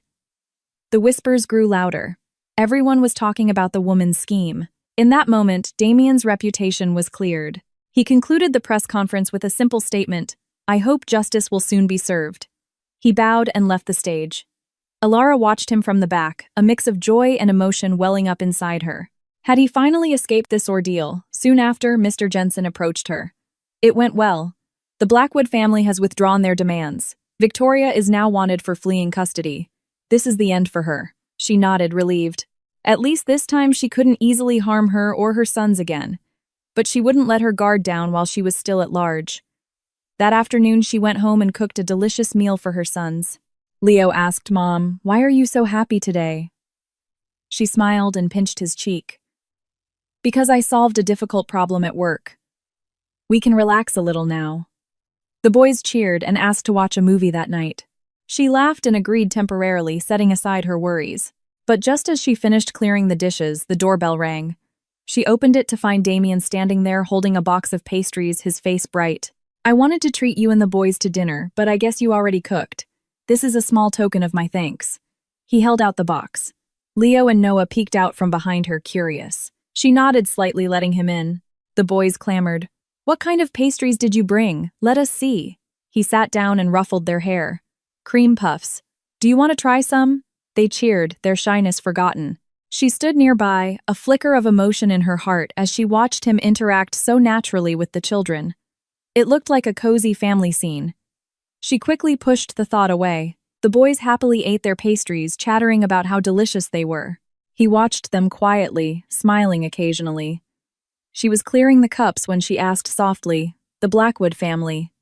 They're not pressuring you anymore," he nodded. "It's over. They're also grateful to you. Without the evidence, I would have been trapped." His gaze was tender. "I owe you again." She shook her head. "Let's call it even. You saved my sons and I helped you expose Victoria. We're done." She turned to the boys. "After you finish, go to your room. Don't be too loud." Leo blinked at him. "Can you stay and play with us for a bit? I want to show you my drawings." Noah chimed in. "Yeah, look at my pictures." He looked at her, a questioning look in his eyes. She couldn't bring herself to refuse and said, "All right, just for a little while." For the next half hour, the boys excitedly showed him their drawings, chattering and running around. She watched from a corner as he listened intently to them. She was deeply moved. Her sons craved a father figure, and now they had a taste of that warmth. But she had to be careful not to let them get hurt again. At 8:30, she reminded the boys it was time for their bath. He, realizing it was late, stood up to leave. Before he left, he said, "If you need anything, don't hesitate to ask." She mumbled a quiet okay, looking down, her heart beating a little faster. That night, she lay in bed, unable to sleep. The image of him playing with her sons kept replaying in her mind. She was confused. She had hated him, sworn never to let him into her and her son's world, but he kept showing up, protecting and caring for them. Unconsciously, the defensive wall around her heart was beginning to crack. She was afraid of a moment of weakness, of repeating the tragedy if he were to turn his back on her again. The next day at the office, she was immersed in a new project. After stabilizing her department, she went to her boss's office to discuss her progress. Mr. Harrison looked at her thoughtfully and said, "Alara, you've done an excellent job these past few months. The company is considering promoting you to Regional Project Director for Asia." She was stunned, a mix of joy and pride swelling within her. "Mr. Harrison continued, "but this position will require you to travel frequently to Singapore, Hong Kong, and sometimes Europe. I want you to think it over before accepting." Alara thought of her adoptive parents waiting for her in Los Angeles, her 2 sons, and New York with all its memories. She was hesitant and didn't give an immediate answer, only thanking him and promising a decision soon. Leaving his office, she felt like she was at a major crossroads. A higher position meant sacrificing more time with her sons. And just as she had vanquished the ghost of Victoria, was she going to leave her sons again? She returned to her desk and her phone rang. It was Damien. "Are you busy? My parents are flying in and want to meet you and the boys." She was shocked. "Meet me? Why?" he sighed softly. "They probably want to apologize and express their desire to meet their grandchildren. They know I was wrong in the past, and they regret it. Are you willing?" She was silent, her heart in turmoil. The Blackwood family, a family she never wanted to be involved with, now regretted their actions and wanted to meet their grandchildren. Her heart softened. Leo and Noah had paternal grandparents. But would it be that simple? That afternoon, lost in thought, she decided to meet him at a cafe near the office to talk. He was already there when she arrived, politely pulling out a chair for her. She got straight to the point. "I won't stop the grandparents from meeting their grandchildren, but it has to be done slowly to avoid shocking the boys." He nodded. "Of course. My parents just want to see them and atone for my mistakes." He gave a sad smile. "For years, they pressured me into engagements and deals, but when they learned the truth, they felt terrible about their grandchildren. They're arriving next week." She took a deep breath, a vague sense of anxiety creeping in. He looked at her intently. "Alara, what are your plans for the future? I heard your boss wants to promote you. Are you going to leave?" She was surprised. "How did you know?" He smiled faintly. "It's the talk of the industry. You're a rising star. It's not a secret." Then he became serious. "If you leave, what about Leo and Noah?" She was flustered. "I haven't decided. I could take them with me." A look of disappointment crossed his face. "So I won't get to see them anymore." She was silent. The question pierced her heart. She wanted to say it was none of his business, but seeing his pained expression, she softened. She pursed her lips. "I'm not sure if I'm going. My sons need stability too." He leaned forward, his voice gentle. "I understand." He wasn't pressuring her to stay, just respecting her decision. Her heart fluttered again. They were connected by their 2 sons, and a past filled with pain and resentment. How could she ever make a clean break? That night she received a video call from her adoptive parents in Los Angeles. Her adoptive father was coughing, but he forced a smile. "Honey, I'm okay. Don't worry. Just come visit when you're done with work." Her eyes welled up. "Okay, Dad. I miss you both." After hanging up, she buried her face in her hands. Should she go back to Los Angeles, be close to her adoptive parents, and take the high-ranking position? But what about Leo and Noah, who were just getting used to their school and the presence of their biological father? Should she cut ties and leave? The thought of her sons losing the chance to be close to their father made her ache. Plus, he was hoping she would give him a chance to mend things. She remembered how he had stood up to Victoria, willing to sacrifice his reputation. She couldn't deny that he had changed. She looked in the mirror and whispered, "I have to make a decision. I can't stay in limbo forever." The next morning, she took Leo and Noah to a water park. She wanted them to have a day of pure fun. They splashed around, their laughter echoing. As she sat on a bench, she saw a familiar figure approaching. It was Damien. He was holding towels for the boys, gently drying them off. "Are you having fun?" Leo nodded obediently. "Yes, sir." Noah grinned. "Come swim with us." She looked at him. "What are you doing here?" He put his hands in his pockets and smiled. "I heard from a colleague you were taking the boys to the water park. I wanted to join in the fun." She blushed and looked away. "Fine, do what you want." So for the rest of the day, he helped her watch the boys. It was clear they enjoyed having him there. At the end of the day, Leo timidly asked, "Mom, can we invite him to have lunch with us?" His eyes were sparkling, and she found it hard to refuse. "All right, you can ask him." So they all had lunch at a small restaurant in the park. Leo and Noah chattered about school and friends. He listened attentively, occasionally offering words of encouragement. She watched them, and for a moment it felt like a perfect family picture. Her hand trembled slightly under the table. This feeling of warmth was something she hadn't experienced in 7 years. Was she opening her heart to him? After lunch, Noah said bluntly, "Mr. Blackwood, my brother and I want you to be our dad." The innocent words made both her and Damien freeze. Her heart skipped a beat. A sad look crossed his eyes before he stroked Noah's head, his voice strained. I'm not worthy, but if your mom allows it, I'll try my best." The boy cheered Mommy. She was flustered, her face turning red, unsure of what to say. Damien laughed to break the tension. "Let's talk about it later. You two be good now." On the way home, the boys dozed off in the back seat, exhausted from playing. She sat in the front, looking in the rearview mirror at her two sons sleeping, her heart in a turmoil. He drove slowly and said softly, "You see, they want a father. I know you still resent me, and I won't push you. But I hope you understand that I love them very much." He paused, his gaze deep. "And I still love you." She was startled and looked down to hide her tear-filled eyes. A few minutes later, she replied softly, "I'm not sure if I can forgive everything, but if you're patient, maybe there's a chance." Just those words made a small smile appear on his lips. He gripped the steering wheel tightly as if afraid of losing this glimmer of hope. The sunset painted the sky in shades of red, casting a warm glow into the car, as if melting away all the old hatred. In the days following the water park trip, Alara Vance's life settled into a stable rhythm. She remained immersed in project planning, mulling over the promotion at her company. Damien Blackwood, respecting her space, didn't appear as frequently. He would occasionally send a text asking about Leo and Noah, with simple messages like, "Are the boys? Well, I'm in meetings, but thinking of them," or "Let me know if anything comes up." Each time she read them, a flicker of emotion stirred within her, but she maintained a measured distance, never replying or initiating contact. Then one afternoon, as she prepared to leave the office, she received a call from her boss informing her that Damien's parents representing the Blackwood family wished to meet her in person at the company headquarters. The news was both surprising and nerve-wracking. Damien had mentioned they would be visiting, but she hadn't expected them to approach her at work. Nevertheless, she didn't refuse. She tidied her desk and waited calmly. An hour later, the elderly couple appeared in the lobby, accompanied by Damien. The woman, though in her middle age, exuded an air of elegance, her face kinder than Alara had imagined. The man wore a distinguished suit, his temples graying. They walked beside their son, their expressions serious yet tinged with a hint of friendliness.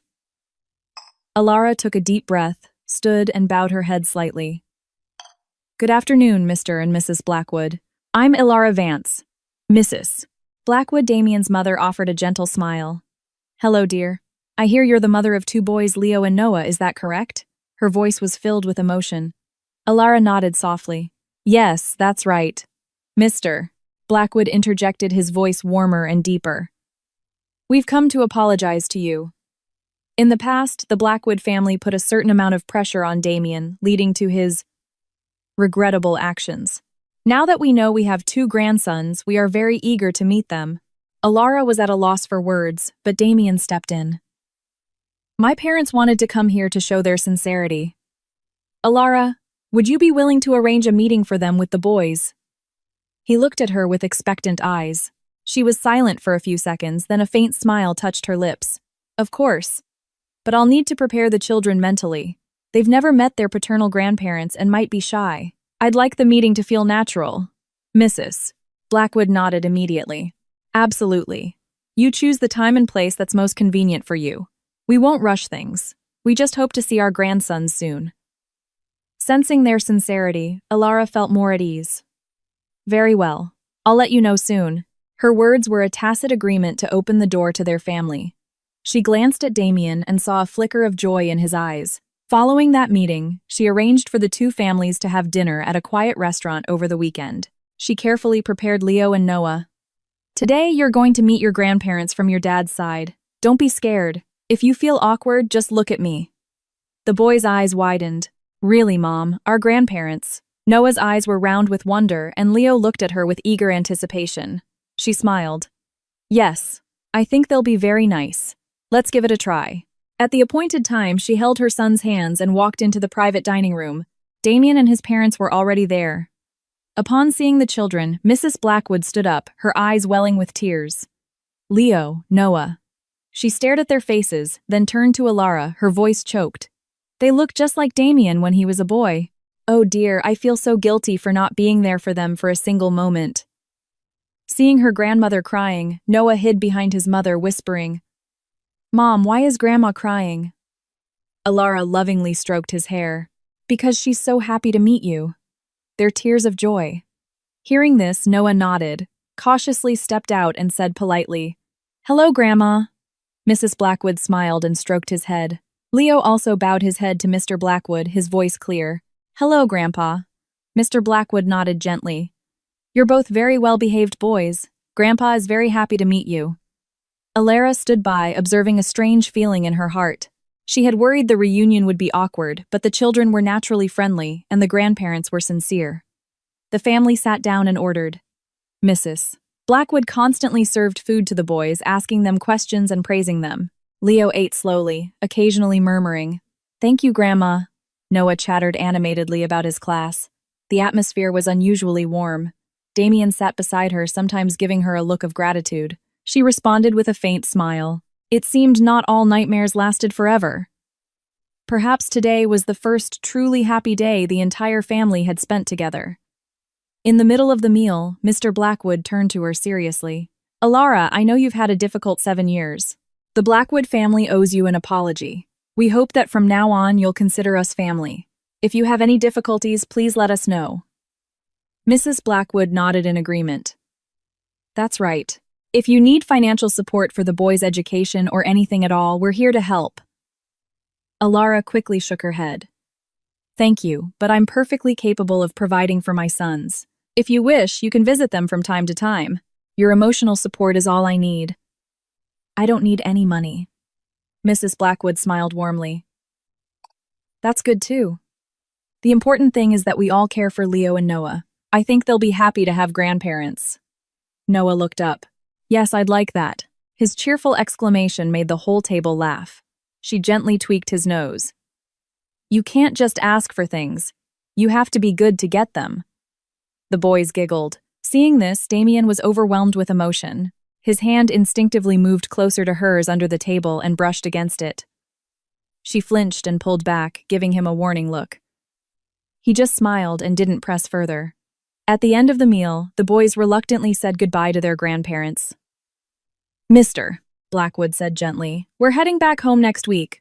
I hope we'll see you two again soon, or perhaps you can come visit us. And Alara, I hope you'll consider our offer for you to move with Damien so the family can be reunited. She was momentarily stunned. Before she could reply, he patted his son's shoulder. The rest is up to you. With that, he and Mrs. Blackwood left, avoiding any awkwardness. The room fell silent. She watched them leave, then turned to see Damien still quiet. He said softly, I haven't decided to move back. For now, I want to stay in New York to make things up to you and the boys. We still have a lot to sort out. She nodded and led Leo and Noah to the car. The boys chattered. Grandma and Grandpa are nice, Mom. I want to see them again. She looked at Damien. He understood and knelt down to stroke their hair. Of course. They'll be back soon, or I'll take you to visit them if your mom agrees. She remained silent, her emotions in a tangle. On the ride home, the car was quiet. The boys dozed off, and she and Damien exchanged occasional glances in the rearview mirror. That night, after the kids were asleep, she remembered Mr. Blackwood's words, hoping she would move with Damien. What would that future look like? She had her own promotion to think about, which would require travel. Would she agree to move, or would Damien settle in New York permanently? She picked up her phone instinctively, scrolling to his name, wanting to ask, but not daring to text. In the end, she chose silence, waiting for him to take the lead. 2 days later, her boss called her into his office again, urging her for a decision about the regional project director position. The company was expanding into the European market, which would require even more travel. This is an opportunity you should seriously consider, her boss encouraged. She nodded, promising an answer in 2 days. That afternoon, she received an invitation to a networking event hosted by Blackwood Enterprises Management. It was a farewell party for Damien's parents and a thank you to their partners. Alara was hesitant. Should she go? After considering her career and the importance of maintaining good relations, she agreed. That evening, she had the nanny stay with the boys, gave careful instructions, and slipped into a sleek black dress for the party.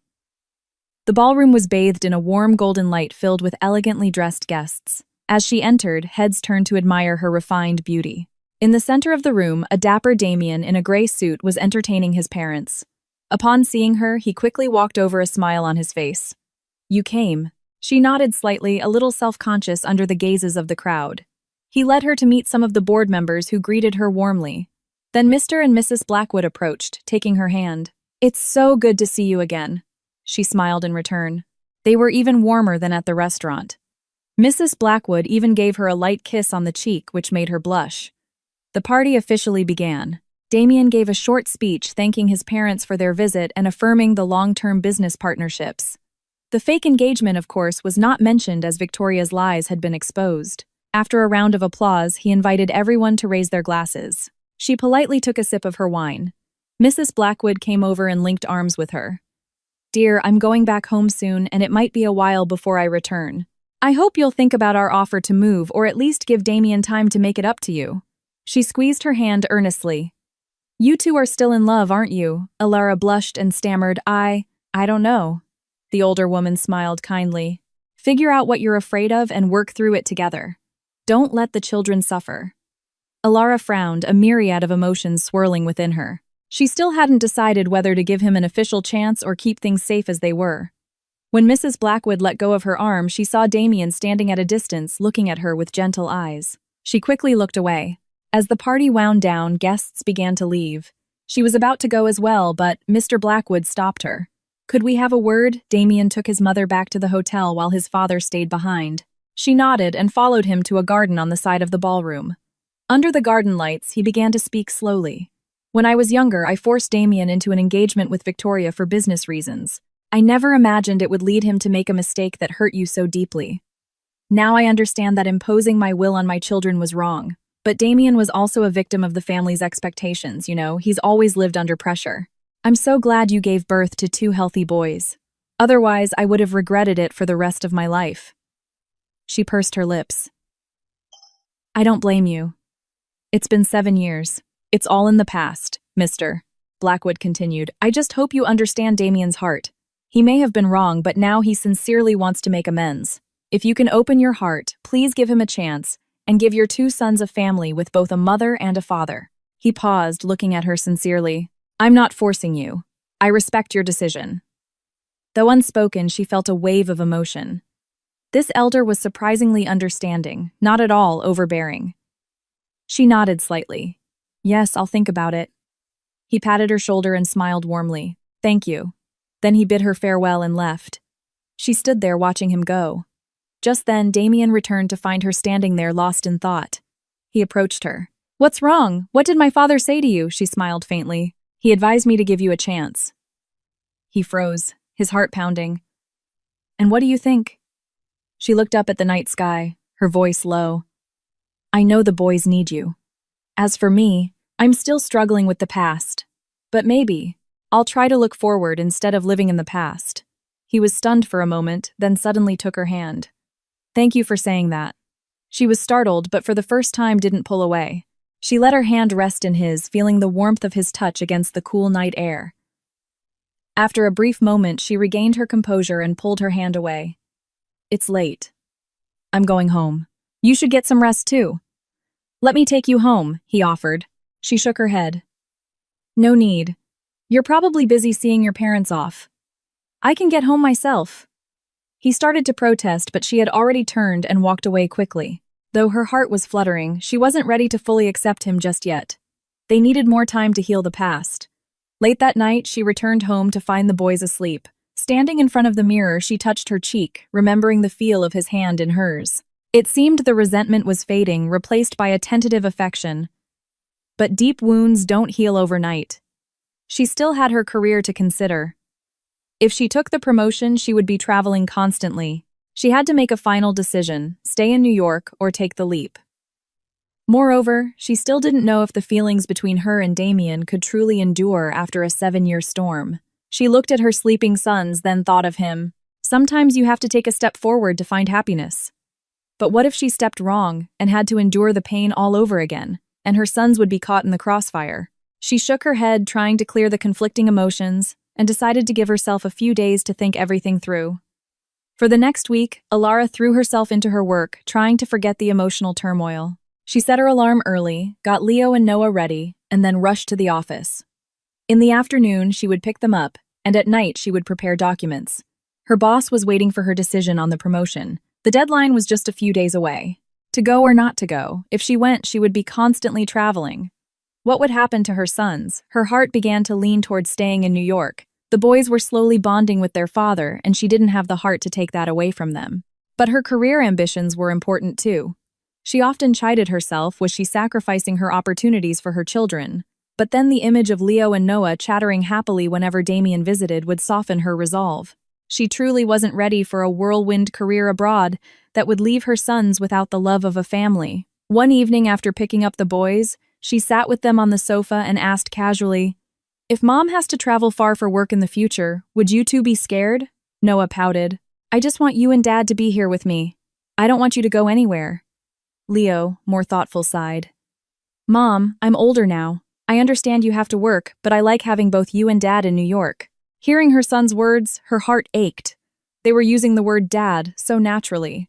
In their minds, Damien had already taken that place, even if it wasn't official. She gently stroked their hair. "I'll think about it." The next morning, while checking her emails, her phone rang. It was a woman's voice introducing herself as a marketing VP from the Singapore office, someone she knew. "I hear you're up for a promotion," she said. "We're all looking forward to having you back here. The CEO has already arranged an office for you." Alara froze. "An office? In Singapore?" The woman laughed. "That's right. You'll probably be able to come over in 2 weeks. Hope to see you soon." Then she hung up. Alara slumped in her chair, her heart heavy. It felt like everything was pushing her to leave New York. At lunch, Damien stopped by her office and invited her out. She accepted, wanting to talk to him. They sat at a nearby Japanese restaurant. As they ate, he asked, "You seem preoccupied. Is something wrong at work?" She took a deep breath. "Actually, my boss wants me to move to Singapore. Everything's already been arranged. I still haven't given a final answer." He put down his chopsticks, his expression changing. After a moment, his voice was low. "If you want to advance your career, I won't stop you. I just ask that you don't leave New York without telling me. Don't take the boys and disappear again." His voice held a hint of desperation. Her heart ached. She remembered how she had left without a word 7 years ago, and how he had lost all trace of her and her sons. She shook her head. "I'm not planning on running away. I'm just not sure how the boys would adapt." He gently took her hand across the table. "Give me a chance to take care of them. Wherever you go, I'll arrange to go with you. Or I'll stay here and look after them. As long as they don't have to be without a mother or a father." She was startled and pulled her hand back. "Are you saying you'd quit your job at Blackwood Enterprises? Or follow me around everywhere?" He gave a sad smile. "If necessary, I can manage the company remotely or appoint a vice president and become a consultant. Since I found my sons, my priority is my family."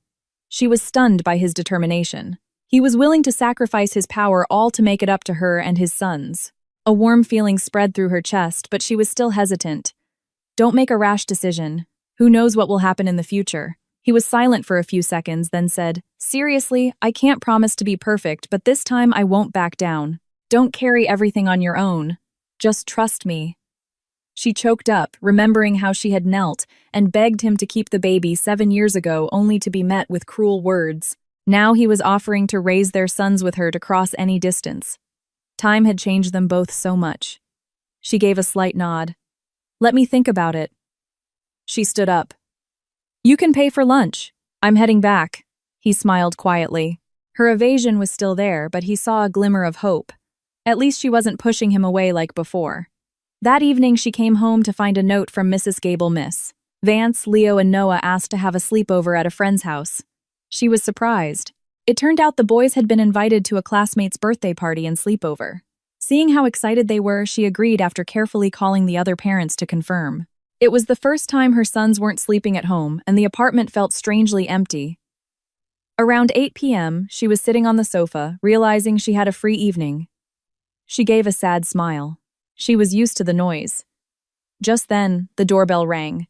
She opened it to find Damien standing there holding a bouquet of daisies, a hopeful look on his face.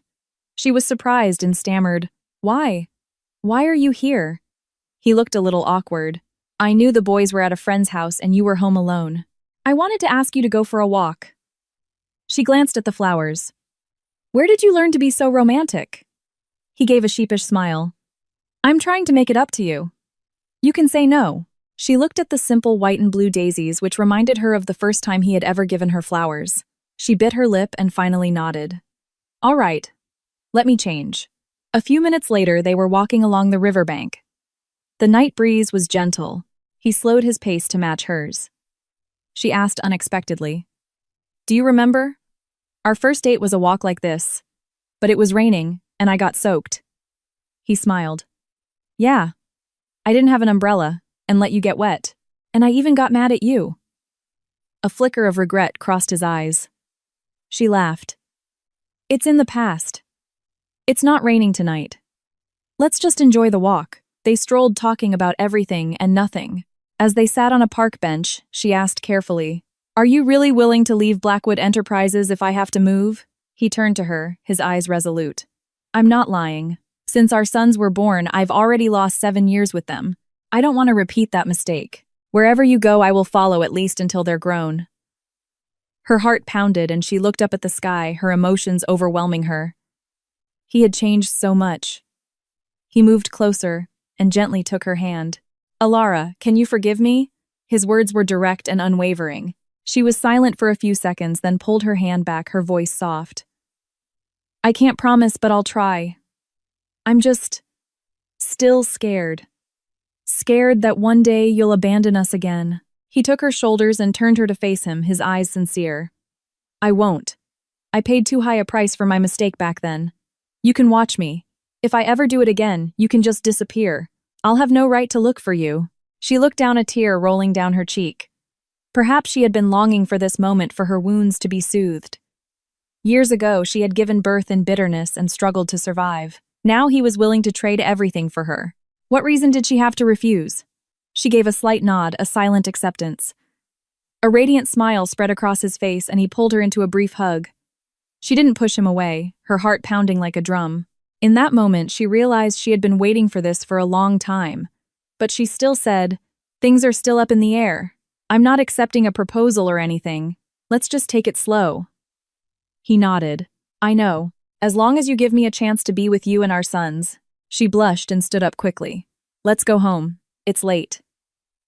He smiled and followed, holding onto the bouquet of daisies she was carrying. On the way back, they talked about work. He promised to support her if she wanted to arrange a travel schedule. She was still undecided. When they reached her building, he stopped the car. As she was about to get out, he leaned over and gave her a light kiss on the cheek. She gasped, blushing. "We're in front of my building." He blushed too and mumbled, "I just wanted to make sure this wasn't a dream." She turned away quickly and got out of the car, her heart racing. As the door closed, he sat inside, smiling as he watched her disappear into the elevator. From that day on, their relationship took a small step forward. Damien often visited, sometimes to play with Leo and Noah, sometimes to help her cook. The boys were happy to see their parents talking and laughing together, no longer cold and distant. They even started asking, "Dad, can you sleep over tonight?" which made her both embarrassed and amused. Of course, she didn't let him stay over yet. She was still afraid of moving too fast. He didn't rush her, just waited patiently for her to be comfortable. Finally, the deadline for her decision arrived. That morning, she stood in front of the mirror, deep in thought. The internal battle was coming to an end. A bright future awaited her. But she wondered, did she want a life of constant travel, or did she want to build a home for her sons with him? Which choice was right? She remembered her son's words, "I just want you and Dad." She thought of Damien's determination of a future with her family. She knew what she truly wanted. She took a deep breath and called her boss. "I'm sorry, but I can't accept the position of regional director for Asia. I want to stay in New York." Her boss was a little surprised, but respected her decision. After the call, she felt a sense of relief.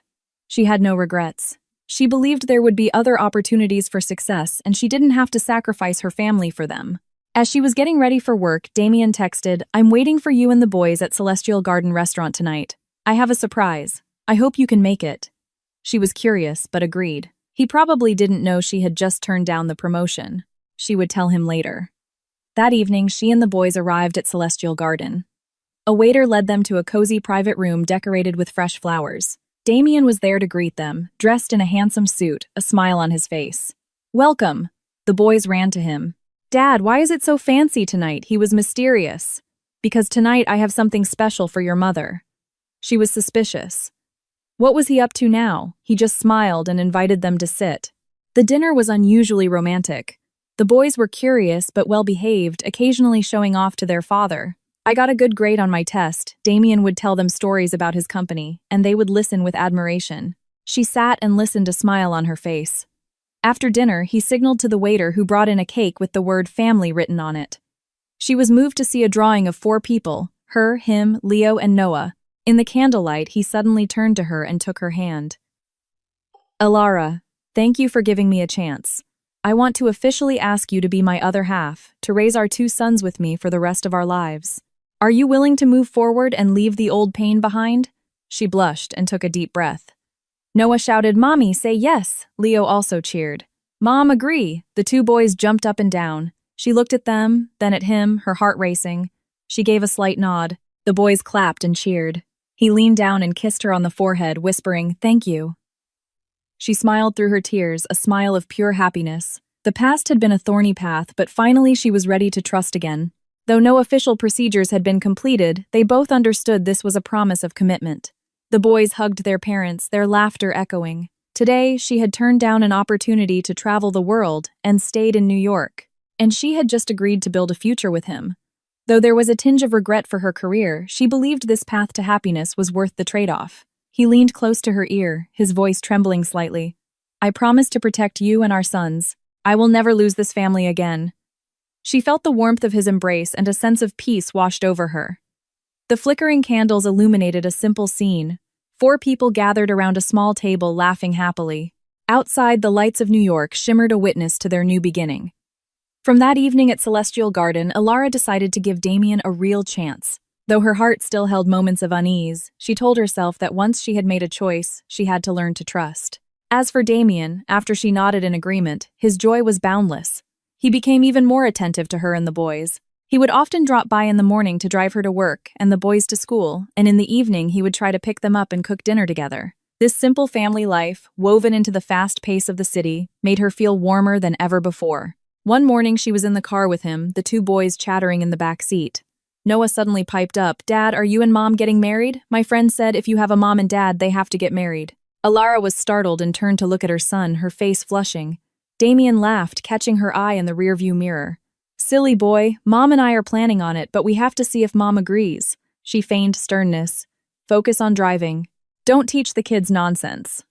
The 2 children giggled, and he gently pressed the accelerator, his face beaming. Since she had agreed to take another step forward, his desire to officially marry her and build a complete home was no secret. But she had said she needed time to prepare, and he respected that, not wanting to pressure her. That day, after dropping off the kids, he drove straight to her office. She unbuckled her seatbelt and smiled. "Thanks.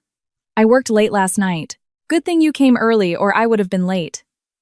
He rested his hand on the steering wheel, his voice warm. "Alara, I have a board meeting all day. Don't worry if I can't pick you up." She nodded. "It's fine, I can get home myself. See you later." Before she could open the door, he leaned over and gave her a light kiss on the cheek. She blushed. "We're in front of my office," he grinned. "So what? Have a good day at work." She huffed softly, got out of the car, and suppressed a happy smile. During the day, she was busy discussing a new project. Around noon, she went to the cafeteria for a quick bite, and was surprised by a video call from her adoptive parents in Los Angeles. When she answered, she saw her adoptive father's face looked more haggard than before, and he was coughing constantly. Her adoptive mother said quietly, "Your father needs a second heart surgery. The doctor said it has to be done as soon as possible." Her face went pale. "Why so suddenly? Why didn't you tell me sooner?" Her adoptive mother sighed. "We didn't want to worry you, but we can't delay it any longer. If you can, you should try to come over to help. We also want to see Leo and Noah." She choked back tears. "Yes, of course. I'll try my best." Don't worry, I'll fly over as soon as I can arrange things. After hanging up, she sat there in a daze. These were the people who had saved her and supported her for 7 years. Now they were in crisis. How could she ignore them? But she had her life here. Her job and her relationship with Damien was just starting to blossom. If she took the boys to Los Angeles for a while, what would he think? Would he be willing to go with her? In the afternoon, she tried calling him, but he didn't answer. He was likely still in the long board meeting, so she sat with her worries, her mind in a tangle. By evening, she still hadn't reached him. He sent a single text. "I'll be home late. You and the boys eat first." She read the message with a pang of sadness. His company was probably going through a stressful time. With her father's situation, she didn't want to add to his burden. That night, she lay in bed watching her son sleep, her mind racing. "I have to go to Los Angeles for at least 2 or 3 months to take care of Dad. I can't leave the boys here. But if I take them, what about their school, their environment?" She tossed and turned until midnight, then tried calling him again, hoping he was done with work. The phone rang for a long time before he answered, his voice weary. "Alara, I just finished the meeting," she said softly. "Are you very tired? I need to talk to you." He understood. "What is it? Just tell me." She took a deep breath. "My adoptive father needs urgent heart surgery. I want to go back to Los Angeles to take care of him. I'll probably be gone for a few months and I plan to take the boys with me." He was silent for a few seconds, then replied, "I understand. When are you leaving?" She was anxious. "As soon as possible. This weekend at the latest." "I'm afraid there isn't much time." He was decisive. "All right, I'm coming with you. No matter how busy I am, I'll make arrangements. Give me the hospital address and I'll rent an apartment nearby for us." She was surprised. "But your company, your projects, what about them? Won't it be a problem?" He laughed softly. "I have a vice president to manage things. I told you I wouldn't let you be alone. It's time for me to act on that promise." His determined voice made her choke up. He was putting his family before his company. In the past, he had chosen an engagement for his family's name for power. Now he was choosing his family, choosing her. Tears fell from her eyes. "Thank you. I don't know what to say." His voice was gentle. "Don't overthink it. Arrange your work. We'll fly to Los Angeles this weekend." After hanging up, she felt a wave of emotion and apprehension. If he was coming with her, it meant they were truly becoming a family.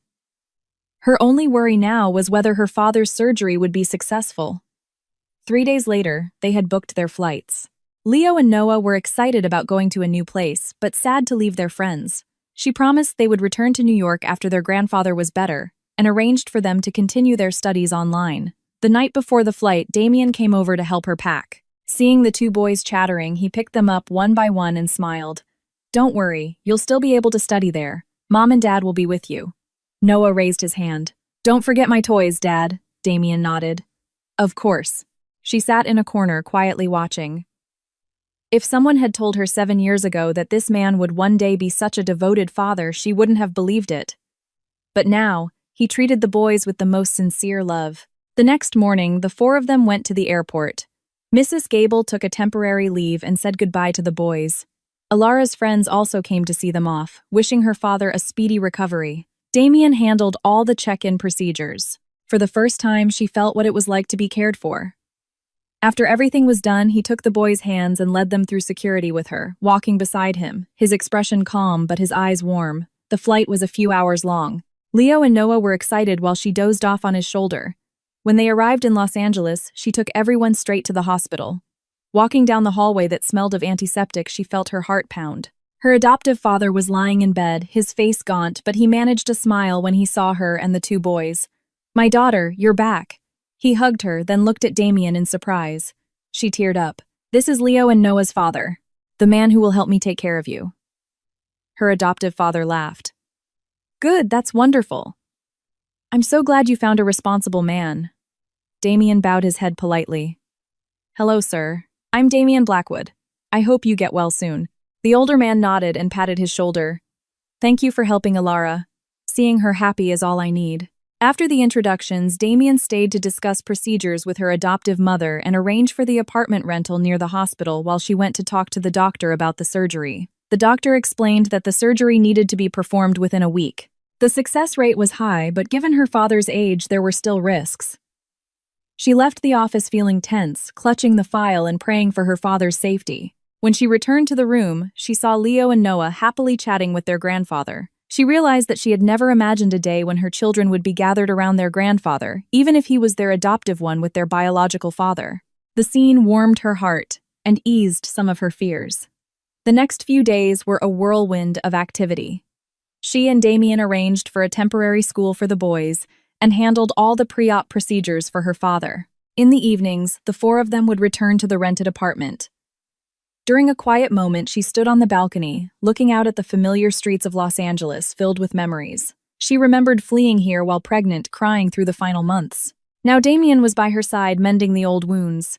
She turned to find him leaning against the doorway, his gaze deep. "This place must bring back a lot of memories for you." She gave a small, sad smile. "Yes, many of them not so pleasant. But thanks to my adoptive parents, I got through that difficult time." He gently took her hand, his voice filled with guilt. "I'm sorry. If only I had been less stubborn back then." She shook her head. "It's in the past. The present is more important. I just hope my father gets well." He gently wrapped his arm around her shoulders, and she leaned against him, a sense of hope gradually filling her. On the day of the surgery, she was up early, handling paperwork and helping her father change. Damien was by her side, steadying her when she nearly fainted from the stress. Her adoptive mother held her hand, tears in her eyes. Leo and Noah waited patiently outside. As her father was wheeled into the operating room, she stood there, her heart in her throat, her hand clasped in Damien's. He just gently rubbed her back, whispering, "Be calm. Everything will be okay." The 3 hours felt like an eternity. Finally, the doctor came out, a faint smile on his face. The surgery was a success. He's in post-op recovery now. The family can rest assured. She let out a breath she didn't realize she was holding and sank into a chair, tears of relief streaming down her face. Damien knelt in front of her and wiped her tears. "I told you. Fate won't be so cruel to you anymore." Her adoptive mother hugged her overjoyed. The two boys ran over, cheering Grandpa's okay. The whole family was immersed in joy. Damien stood there, wrapping all three of them in a loving embrace. The following weeks were dedicated to her father's recovery. She would cook for him in the morning and clean his room. Damien handled communications with the doctors and helped with transportation. When she was tired, he would tuck her in and get the boys ready for bed. Day after day, she watched him spoon-feed her father or chat with him gently. She realized this man had become the pillar of their family. She found herself thinking that if she were to marry him, it would be a good thing. One afternoon, her father was in a wheelchair in the hospital garden getting some fresh air. Damien was pushing the wheelchair and she was walking beside him. Leo and Noah were running ahead. Her father smiled contentedly. "Seeing these two boys, I feel at ease." "Damien, do you truly love my daughter?" Damien was serious. "I love Alara and the boys more than anything. I made a mistake and now I'm willing to spend the rest of my life making it up to them." Her father smiled and nodded. "Good. Then you should give her a proper wedding. Don't let her be wronged." Hearing this, Alara blushed while Damien's face lit up. "I will, sir. I'm just waiting for Alara to say yes." She scoffed. "Dad, what are you talking about? I'm not so sure." He waved his hand. "I can see it. You don't have to deny it. Plan it soon. I want to attend my daughter's wedding." She was wide-eyed, her heart pounding. She glanced at Damien and saw his unconcealed happiness.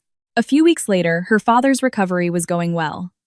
The day his stitches were removed, he was able to walk with light physical therapy. She told Damien, "I think we should go back to New York soon so the boys can get back to school." He agreed. "I also have some company matters to attend to. As for your father, do you want to stay longer?" She considered it. "My mother can take care of him. I can always fly back if needed. He's doing much better now and told me to go back to New York and focus on my work." Damien smiled faintly. "Then we'll go back and plan the wedding soon and invite your parents to attend." Her face flushed. "Let's take it one step at a time." On the day of their return, they said a tearful goodbye to her adoptive parents. Her father hugged the boys and told them to be good. "Remember to invite me to the wedding." Alara blushed and just bowed her head. Damien happily promised. On the plane, the four of them sat together again. Leo was excited. "I want to see my friends, but I'll miss Grandpa." She stroked his head. "It's just for now. You can still see him on video calls." Damien took her hand and smiled. "Once everything is settled, we'll have the wedding and invite your grandfather, and my parents can be there too. Everyone will be there." She didn't reply, just leaned her head on his shoulder, her heart full of happiness. Back in New York, she was immediately busy with work she had left behind. Her boss was happy to have her back. Though she hadn't taken the regional director position, they offered her the position of domestic director, which still came with significant authority. She was content. She could be with her family and her career wasn't suffering. Damien, on the other hand, was in back-to-back meetings after his long absence. The boys returned to their old school excited to see their friends again. Everything seemed to be back to normal. Within a month, Damien surprised her by quietly purchasing a luxury apartment near the city center. One evening, he took her and the boys to see it. It was spacious, with 3 bedrooms and a balcony overlooking the river. The furniture was already in place. She was wide-eyed. "When did you buy this?" He smiled. "I put down a deposit before we left and waited for you to approve." She looked around, pleased with the warm, cozy design, perfect for a family of 4. Noah ran around shouting, "This room is mine." Leo also chose a room with a large window. She was hesitant. "Why the rush? My old place is fine." He was firm. "That's a rental and it's getting small. The boys are growing. I want a permanent home for our family." Seeing his sincerity, she didn't object. She thought of it as their new home slowly taking shape. The night they moved in, the boys were busy putting up posters and he was helping her organize the closet. It was then that she realized, "Are you planning on living with me now?" He shrugged. "We're getting married." "What's strange about living together?" Her face flushed. "But we haven't even had the ceremony yet," he teased her. "So you want to wait until after the wedding to move in?" She was silent. She actually wanted the family to be together, but was worried about what people would say.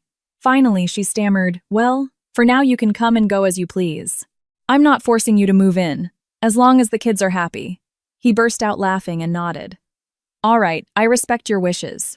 Living under the same roof made Leo and Noah even more lively. Every morning, the 4 of them would have breakfast together, talking about work and school. In the evening, either he or she would pick up the boys and cook dinner. Sometimes he would wrap his arm around her waist and she would just blush but not refuse. The boys would giggle and call them mom and dad like a real family. One night, after putting the boys to bed, he invited her to the balcony to look at the city lights. She rested her head on his shoulder, feeling the warmth of his heartbeat. He suddenly opened a small box. Inside was a sparkling diamond ring. She was startled. "Damien." He took her hand and solemnly placed the ring on her ring finger. "I know you don't like a big fuss, so I didn't want to propose in a grand way. But I want to mark you as my future wife." She stared at the ring, tears welling up in her eyes, a wave of emotion washing over her. "Thank you." Then she smiled. "But I haven't set a date for the wedding yet." He nodded and kissed her gently on the forehead. "Whenever you're ready, I'll prepare everything." She buried her face in his chest, hearing his heart pound. After 7 years of silence and pain, she finally believed that happiness was real.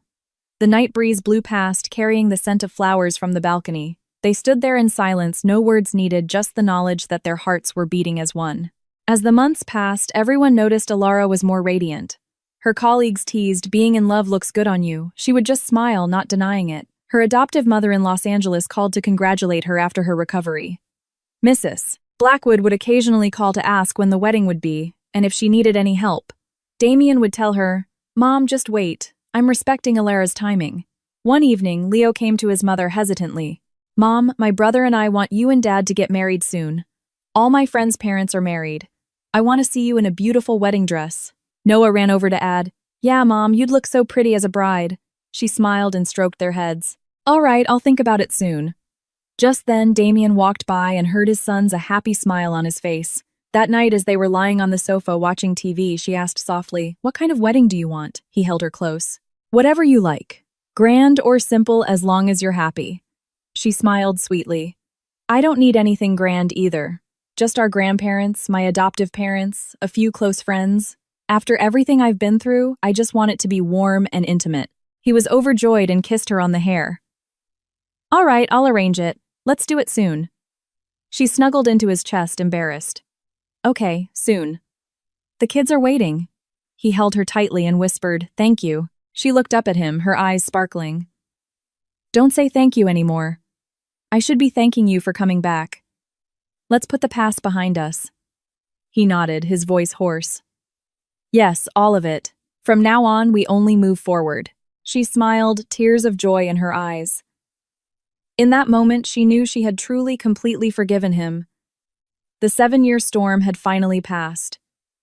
Ahead of them was a new journey called family. The wedding day set not long after took place at a luxurious riverside hotel, but the guest list was limited to close family and friends. Alara didn't want a grand affair, so Damien respected her wishes, inviting very few business partners. In the morning, she sat nervously in the makeup room wearing a pristine white wedding dress, her hands trembling slightly as she looked at her reflection.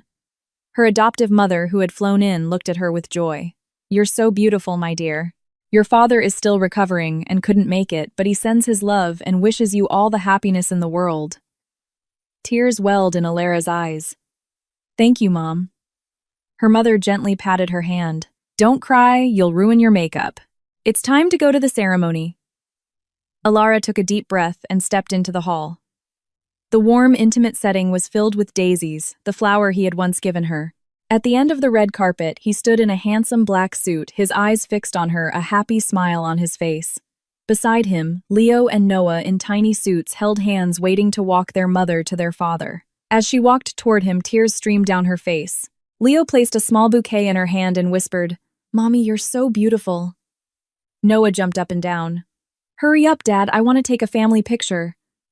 The entire hall laughed. When her hand touched his, her heart soared. He said softly, "Thank you for coming to me." She smiled and whispered back, "Thank you too." The ceremony was simple, but meaningful. When the officiant asked Damien if he would love and cherish Alara for the rest of his life, he replied with a strong, "I do." When it was her turn, she looked at her two sons and said softly, "I do." Thunderous applause erupted. Mrs. Blackwood wiped away tears, and her adoptive mother was also moved. Noah shouted, "Mommy, kiss Daddy!" Everyone laughed. Alara blushed, and Damien, beaming, leaned down and gave her a sweet kiss. After the ceremony, they took photos. Leo and Noah insisted on standing between their parents. Her adoptive mother stood next to Mrs. Blackwood. The two grandmothers held hands and smiled. "It seems our children have finally become one family." Mr. Blackwood smiled contentedly. "Indeed. The old wounds have finally healed. Now, there is only joy." The party was not long. After the guests had left, Damien took her hand and led her to the riverbank next to the hotel. The sunset painted the water in shimmering shades of red. She leaned against his chest, her wedding dress fluttering in the breeze. He whispered, "My wife. I can finally call you my wife." She chuckled. "My husband. You're so cheesy." Just then, Leo and Noah ran out from the party hall shouting, "Mom, Dad, take a picture with us." The two boys held up a camera trying to frame the shot. Alara laughed and opened her arms to hug them. Damien leaned in, and the four of them formed a perfect picture. Click. The first family photo after the wedding was taken. She looked at it, her heart overflowing with a happiness more complete than anything she had ever known. After the wedding, they settled into their new life. Every morning she woke up in his arms. The boys would sometimes run into their room and jump on the bed to wake them up. Their home was simple but filled with joy. Sometimes she would watch from the kitchen as he laughed and played with the boys. The painful memories of the past seemed to fade away, replaced by faith in the present. As for her career, she continued to excel as the domestic director. Her boss praised her for her energy and results. She was content, able to be with her family without sacrificing her ambitions. One weekend, they took the boys on a camping trip in the mountains. Under the starry sky, the four of them sat around a campfire, roasting marshmallows and singing songs. She instinctively took his hand, the firelight illuminating his warm face. He put his arm around her. "This is like the honeymoon we never had." She nodded. "I never could have imagined this 7 years ago." Their eyes met full of love. The next morning, they woke up early and took the boys to a small hill to watch the sunrise. The cool breeze blew and the boys cheered. "It's so beautiful, Mom and Dad." She leaned on his shoulder, a peaceful smile on her face. The warm sunlight bathed their small family, chasing away the night's chill. She knew the journey ahead would be long, but as long as they had each other, they could overcome anything. Damien held the boys and spread his arms to greet the dawn. She took a picture and called out, "Come on, let's get one together." He turned and pulled her into the frame. The moment the four of them stood together in the brilliant sunrise, their smiles were as bright as the new day. This was the perfect ending to a tumultuous past and the beginning of a peaceful life. She whispered to herself, "I've finally found true happiness with the man I thought I had lost and with our two sons." Tears of joy filled her eyes. Her life was finally complete.